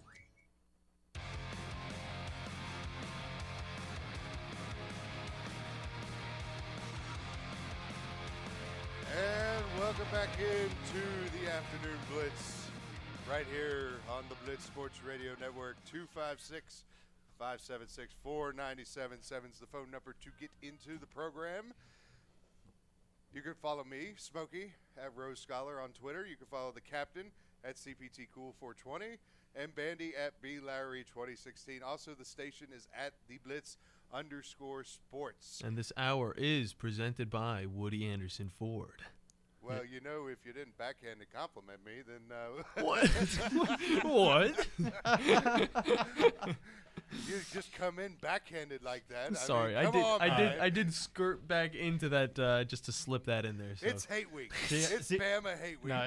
I can't say we got the guest on. You're protected for now. Bandi, you better shut your mouth. Do you want me to say it?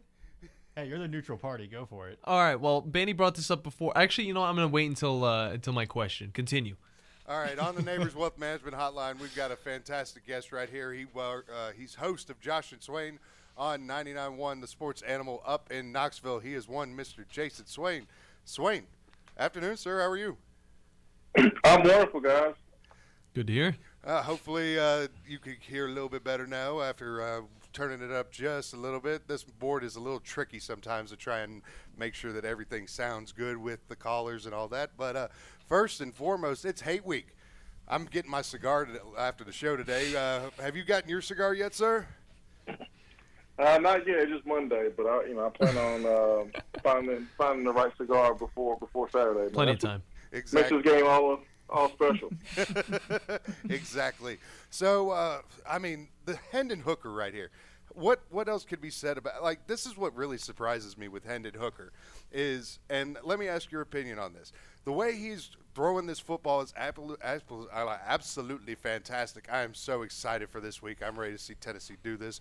But anyway, the way Hooker has been doing it, and it's been amazing to watch with, say, his Heisman campaign just keep on going higher and higher and higher. How much of an advantage for Hendon Hooker is it that he's got a certain head coach who has been through something like this situation? Because in year 2 of Bob Stoops, that's when Oklahoma won the national championship with Josh Heupel as the quarterback who finished second in the Heisman. The word is confidence. When Josh Heupel was there at Oklahoma before they started to win, I mean, they only won 8 games. And really before they took that big step as a program, Josh Heupel was telling his teammates there when he's the quarterback that they were going to win that championship. And this is something that he said before it actually happened. And boom, he goes out, wins the championship, and is in the running for the Heisman. And you fast forward to now, and all he's done is instill confidence in these players. A group of players that some of them a couple of years ago didn't have a shot in a game like this coming up this week. A group of guys that, a couple weeks ago against Florida, they're losing by multiple scores. And so confidence is the main word here, because these coaches believe in the players, and the players believe in what the coaches are telling them. I think that's what you're seeing out there on Saturday. Hendon Hooker is a big example. I mean, Hendon didn't have the career that he wanted to have at Virginia Tech. They didn't want Hendon. They decided to go in a different direction. Hendon transfers. He comes here to Tennessee. Hendon's not even named the starter last year. It's Joe Milton. And Hendon gets in, and then the season just changes, turns for the best. But there was still something holding Hendon back. And Hendon's a basketball player. That's his first love. And the coaches saw how fun he was having and how he was different out there playing basketball. And they told him, hey, just do that. Just play this game like you play basketball. Just go out there, have fun. Don't put too much pressure on yourself. And ever since Hendon has done that, he's been on another level. I think that's why you're seeing his play being the way it is right now. Yeah, I mean, you're right when you say that, because it does seem like, just kind of watching him, he does seem a lot more relaxed in the pocket and when he's making those kind of passes. And I kind of wanted to shift over real quick to the defensive side of the ball, because it seems like Tennessee might be without its starting safety, Jalen McCullough, on Saturday's contest. Like, who do you see on that side maybe stepping up to fill that spot if he's unable to play? Yeah, I mean, Heupel said today during his press conference, they have some depth at that position. And, there'll be some guys that they'll have opportunity to go out there and make a name for themselves. I mean, whether it's Nico Slaughter, whether it's Wesley Walker, I mean, those are some of the names to kind of think about and look at. But they're pretty deep at safety. McCullough is a starter for a reason, because coaches feel like he's one of the best 2 safeties. But depending on what happens this week, and if things get cleared up, if he's out there, I think Tennessee will feel confident with whoever goes out there and plays in his absence. This being the closest that Tennessee's been to Alabama in a long time, and with beating them this week would be humongous. I mean, the last time that this happened, Pluto was still a planet. Would you stop with the backhanded compliments already? So Bandi brought that up. I had to say it. But come on. Hey, it was funny. Hey, see, it's fine. He's part of the Tennessee. Yeah. He's part of the Bama hate week Twitter. I'm part of the Vol hate week Twitter. It's two sides of it. And I'm not a part of Twitter. Of the same coin. But I need to know, like, how hype is Tennessee and Knoxville going to be if they do beat Alabama this week? And what's going to stop them going forward and being undefeated throughout the rest of the season?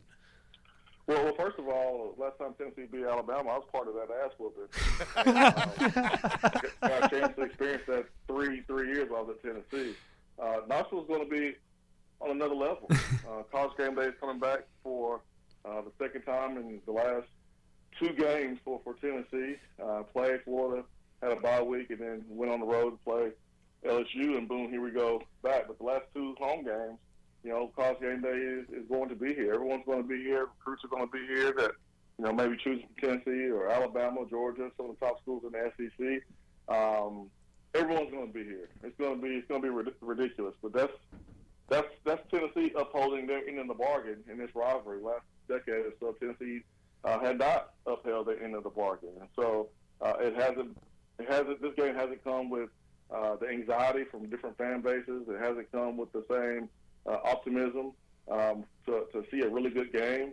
But I think this year is going to be different, and that's because Tennessee has gotten better, and I think it's going to be a football game filled with fireworks. It should be a good one to watch. Jason Swain of WNML, the sports animal up in Knoxville, hosted Josh and Swain. That goes on from 12 to 3 Eastern time, or is that 1 to 4 Eastern time? Or do you go 12? 12. I get my time zones. Yep. I get my time zones messed up because we're Central and he's Eastern, and I'm like, it's an hour later. I see him put down 12 to 3. I'm like, oh, good. So, sorry about that. But he also hosts the Swain event at night, Tennessee Prime, that goes on, helping out the Tennessee football players with a little bit of NIL and hosting shows, which, that's actually something that, like your dad on our sister station 97.7 ESPN The Zone does with John Shamble-Sanker for Auburn as he comes on weekly. Swain, more thoughts on the way this NIL keeps on going, because it looks like Tennessee's ahead of the game with certain other teams in the SEC. And so, Nico Iamaleava is set to, and right now he's sitting as on 3 NIL top 100 got put out yet again a few days ago. Nico was sitting in the top 15. What else is there with NIL that Tennessee could do to help boost and get some more recruits in, even though right now the way the sports status is in Knoxville, it's not that hard to recruit? Well, Tennessee has always been a school that can kind of recruit off its brand, and even with some of the prior coaches who were unsuccessful, Tennessee still was able to attract talent. It wasn't recruiting at the same level as Alabama or Georgia, but was a team, even with coaching carousel, was in the team, and that just speaks to the brand. And then you add the NIL to the equation, and Spire Sports Group had a background in marketing before NIL.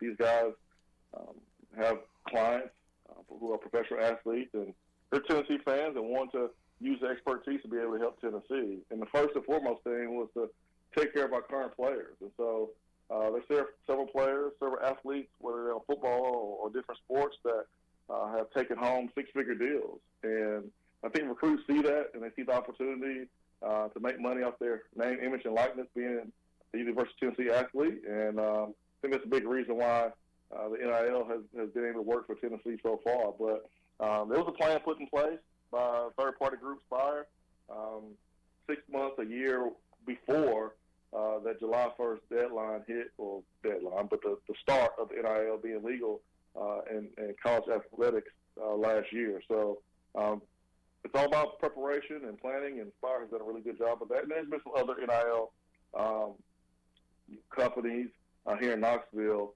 that have done a really good job with whether it's basketball or lady balls, athletes, and they've done a really good job. And sticking to the past game against LSU, what were your favorite things from the game, and how do you think they can replicate this stuff against Alabama this week? It was a clean football game for the most part. The only thing you can look at is negative is 12 penalties for over 100 yards. Certainly you don't want to see that, but from the opening kickoff to the end, it was a domination of all three phases, special teams. You had a punt return. Big punt return. You had a recovery on the opening kickoff. Hendon was efficient with the football, took care of it. Tennessee did not allow a sack. You look at defense. He had 5 sacks, and it was just dominant. It was really, really fun to see, and that's why you coach it. That's why you practice, to be able to have a performance like that, where offense is vibing off defense, the defense is vibing off offense, special teams doing the same thing. And that was picture perfect. A lot of fans were in attendance, and I haven't seen a site ever where Death Valley has turned into the opposing team's stadium, and that was the case on Saturday. I heard Rocky Top through the TV, and Tennessee fans basically take over the stadium because the LSU fans left at the end of the third quarter and during the fourth quarter. So it was utter dominance for sure. It was fun to see. All right, so one thing I'd like to ask now, kind of looking actually pretty far into the future, but since the playoff is going to be expanding into 12 teams, probably looks like around 2025-ish, is there a team, it can be within the SEC or out of it, is there a matchup you would like to see in that 12-team playoff between Tennessee and whatever team you want? Who would be your dream matchup? Man, I don't. He just wants them to win. Yeah, I don't care. Man. Put the ball down, and whoever want to line up, let's do it. I'll tell you what Swain. I'll tell you what Swain's dream matchup is Tennessee whipping that ass. That's what it is. That's all I care about. No team you would like to get revenge on or anything. No Only kind of Alabama. like that. There's a lot of teams, that Tennessee has lost to in the last decade. So I mean, how much time you got? Well, not too much, I guess. I mean, to be fair, we're probably at the top spot on that list. But yeah, the one big thing that I saw from the success of the LSU game, which yes, the fans did take over that stadium, and Tennessee was having pretty much a party like how Buffalo would have at their home stadium, as in the Buffalo Bills. But one thing I saw was a lot of the pass rush was insane. You guys got to Jaden Daniels numerous times to take him down for a sack, and although he was a little limited on his one of his knees, I believe his right knee was injured or something like that in a former game. I want to know how we can expect that same success against possibly a Heisman quarterback. I forgot his name, Bryce Young. Yeah. Yeah. Pretty big deal. Well, I mean, Rodney Garner, the coach, has done a really good job with his guys. I mean, Byron Young is a mid-round guy. Tyler Barron has NFL potential. And Roman Harrison is a upperclassman with a lot of experience and possesses a lot of speed off the edge. And, these guys understand the opportunities out there for them. And the pass defense hasn't been the best. I mean, Anthony Richardson had a career day. Jaden Daniels still threw for 300 yards. Mm-hmm. So it's about the pass rush. It's about the front seven creating havoc as much as possible on opposing quarterback. And that was the case on Saturday. I mean, Jaden Daniels was unable to finish the Auburn game, but he looked pretty healthy out there to me, running around and making plays. He was able to finish the game.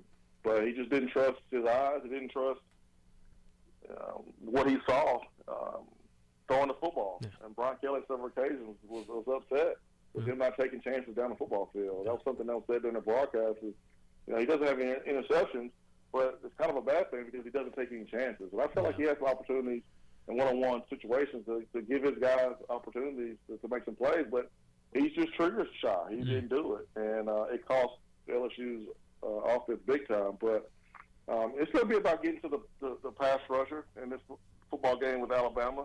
Alabama has the best college football player in the country, and Will Anderson, and that trio of pass rushers that we saw against Texas A&M should scare the hell out of you. And I know Tennessee is going to be making sure that the pass protection is on point as much as possible for Hendon Hooker. And for Alabama's sake, Bryce Young has the bum shoulder, and so you certainly don't want him taking an unnecessary hit that may cause him to not be able to finish the game. So this game is all going to be about who can protect the quarterback the best.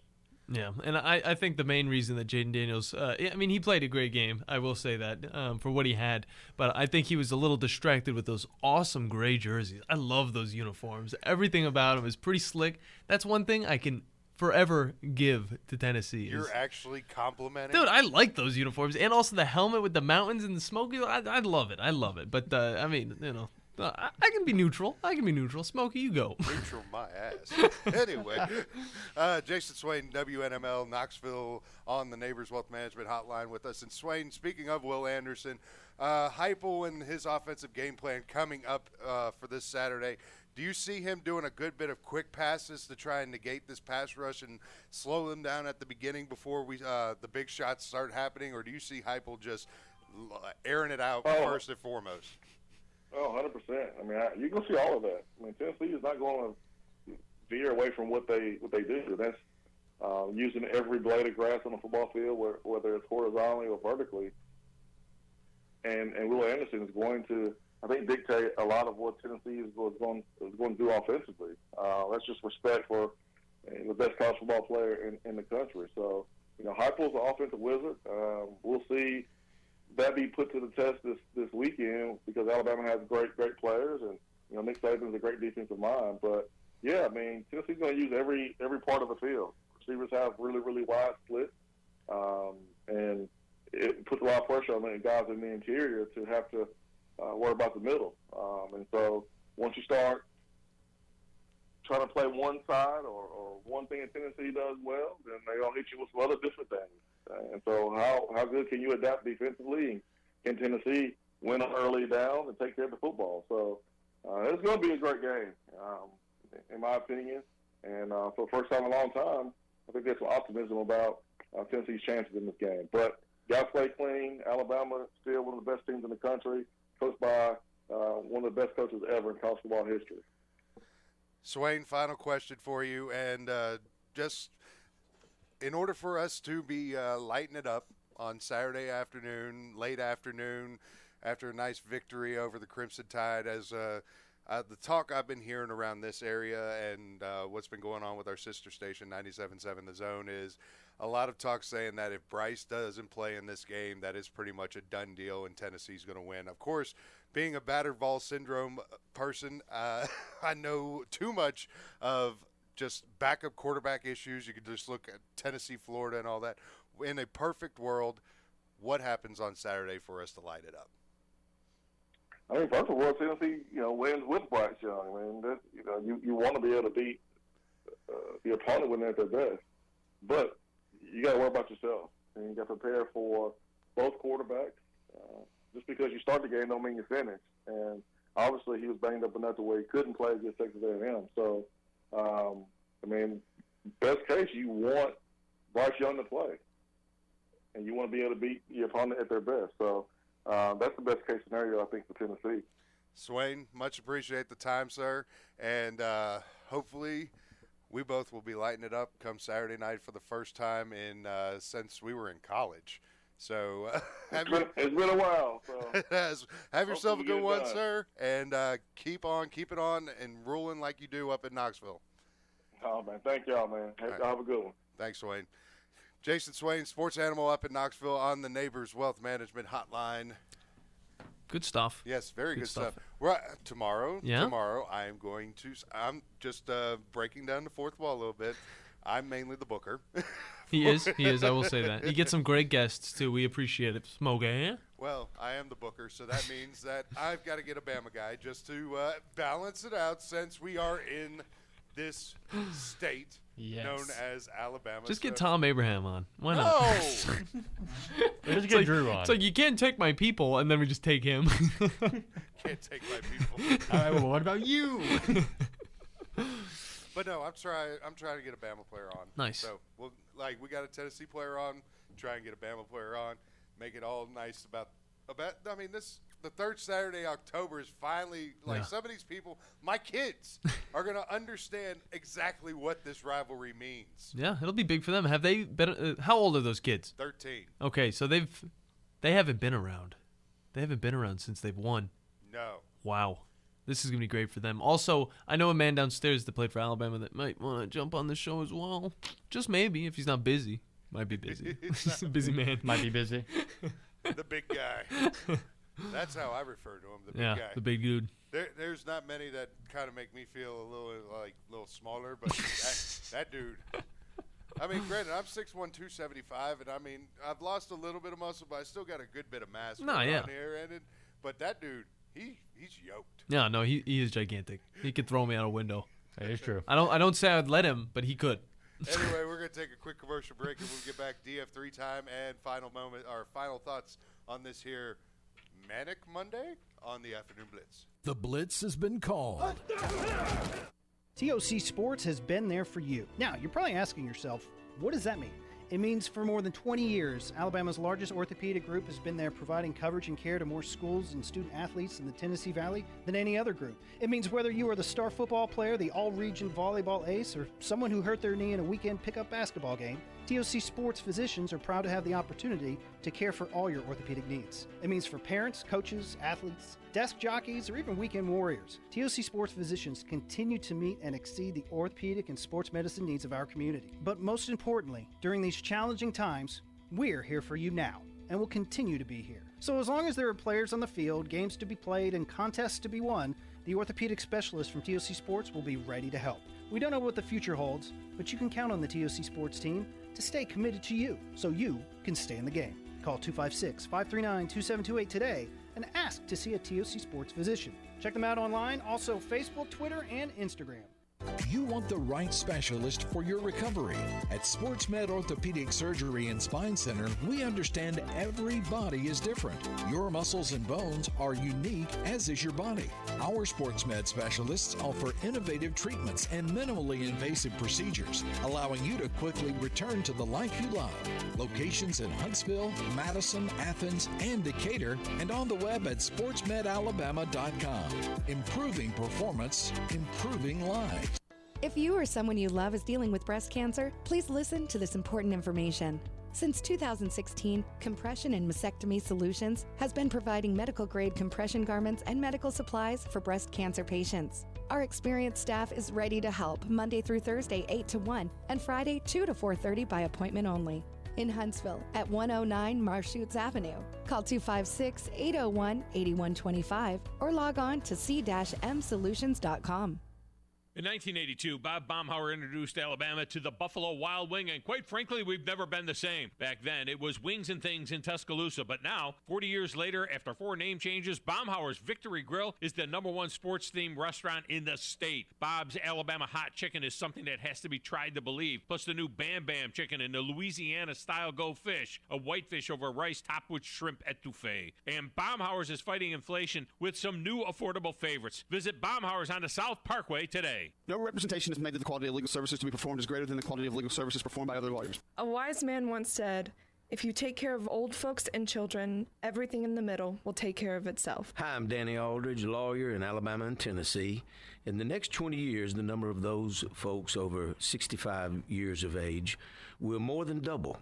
In our golden years, the most important goal is to be treated with dignity and have control over doing what makes you grateful with those you love. At the Aldridge Law Firm and the Legal Town Center, we're dedicated to help you with these goals, and we'll be there when life throws you those inevitable curveballs.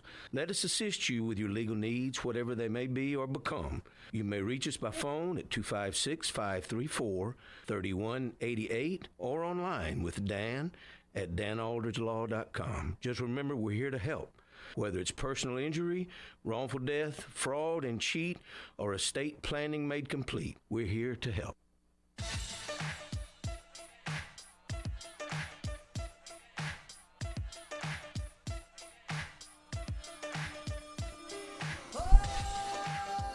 And welcome back to the Afternoon Blitz final segment. Oh, yeah. Right here on the Blitz Sports Radio. 256-576-4977 is the phone number to get into said program. You still got a few more minutes to get in. Give us your hot takes, your audible, your thoughts from over the weekend. You know, what? It just kills me that the NFC East has got an undefeated team and 2 one-loss teams. It's pretty unreal. How in the heck is the New York Football Giants with 1 loss? It's a come up. It's a come up right there. It doesn't make sense. It does not make sense.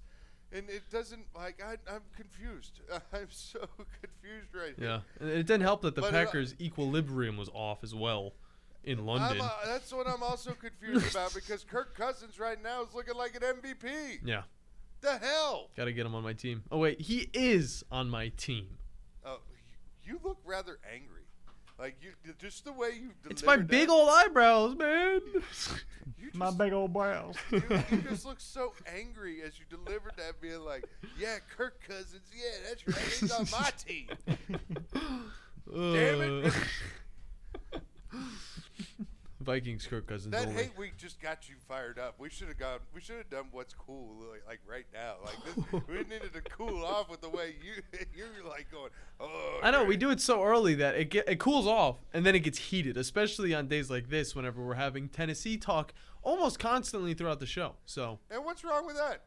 I mean, the only Tennessee team that I like altogether is Nashville Predators, maybe the Sounds. Possibly the Bears of. Bandi, what the hell was that? Yeah, because me saying anything good about Tennessee, the state at least. I live there, Bandi. Yeah. All right, I live there. The Memphis State Tigers. Actually, I almost went to Memphis, but I'm glad that I didn't. Oh Lord, I know. You in Memphis would have been interesting. Yeah, it would have been. Brought a little bit of New York charm to that city. Hey, you want to know a fun fact? Yeah, what's up? UConn's won 2 FBS games in a row. Woo! When was the last time they did that? Hell if I know. Probably a long time ago, since we don't remember. Yeah, that's what I would say. Oh my goodness, what the hell? My goodness gracious almighty. Anyway, final segment means... Ladies and gentlemen, the DF3. Trouble. You know what? I'm going to do hockey tomorrow. Let's go. I'm going to do hockey tomorrow.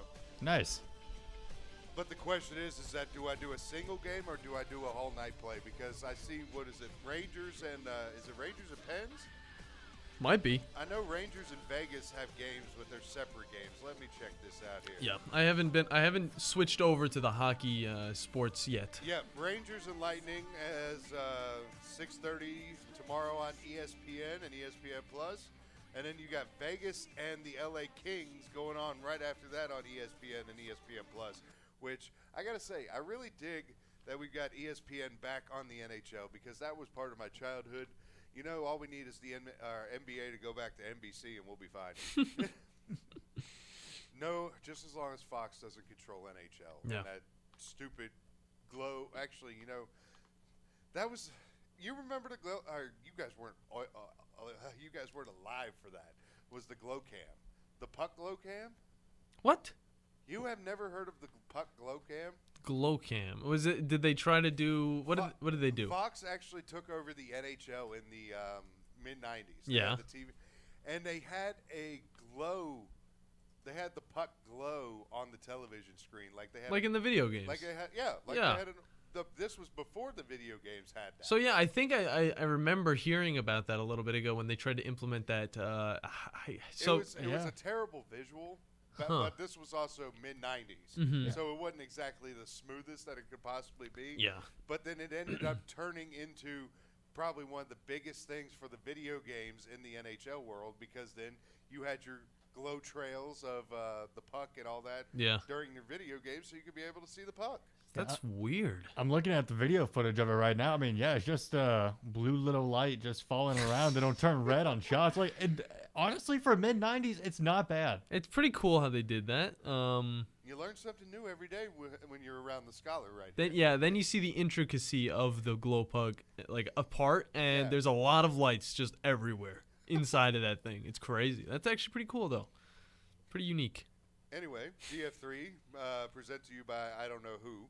We'll figure that out sometime soon. Just say Woody Anderson Ford. Yeah, Woody Anderson Ford is providing the DF3 coverage for today because they are the hour sponsor of the Afternoon Blitz. Anyway, I'm loading up on Chiefs with Chiefs v. Raiders tonight. I don't trust any of the Raiders, really. I got to have a Raider on here. So I'm going to go with Derek Carr because I think Kansas City is going to do a whole lot to stop Devontae Adams. Hunter Renfrow might be a good under the radar, but other than that, not really. So Mahomes is going to be my multiplier, obviously. I'm feeling Edwards-Helaire has been having a nice little roll going on right now, so Edwards-Helaire I'm going to put in as well. Juju's just been off. And I think it's time for a Juju game. Yeah, he needs to be dancing more. This seems like a Juju game. A Juju game. Juju game. Do the Juju, everybody. And then, of course, you got to have somebody that's got like that Byron Pringle or, McCole Hardman in his spot. So go with him. And then last but not least, Edwards-Helaire is not exactly a receiving running back. So Jerick McKinnon is your third down back. I like him on that one. And I think you might be able to win a good bit of quiche in this one because I'll tell you what, if you're going to go kicker-wise, do not go with Kansas City's kicker, whoever the hell it is. If you go with Daniel Carlson, that'll be your best option for kicker. But anyway, music means we're done for the day. And so we'll be back in 22 hours with a wonderful, what are we going to call this? Tipsy Tuesday. It's usually Tipsy Tuesday. Tipsy Tuesday edition of the Afternoon Blitz. For the captain, for Bandi, I'm Smokey. Have a good night, everybody.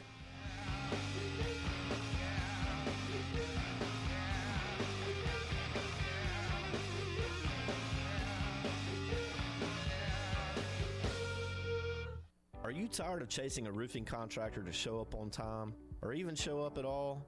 I'm Sam Fleming with Fleming Roofing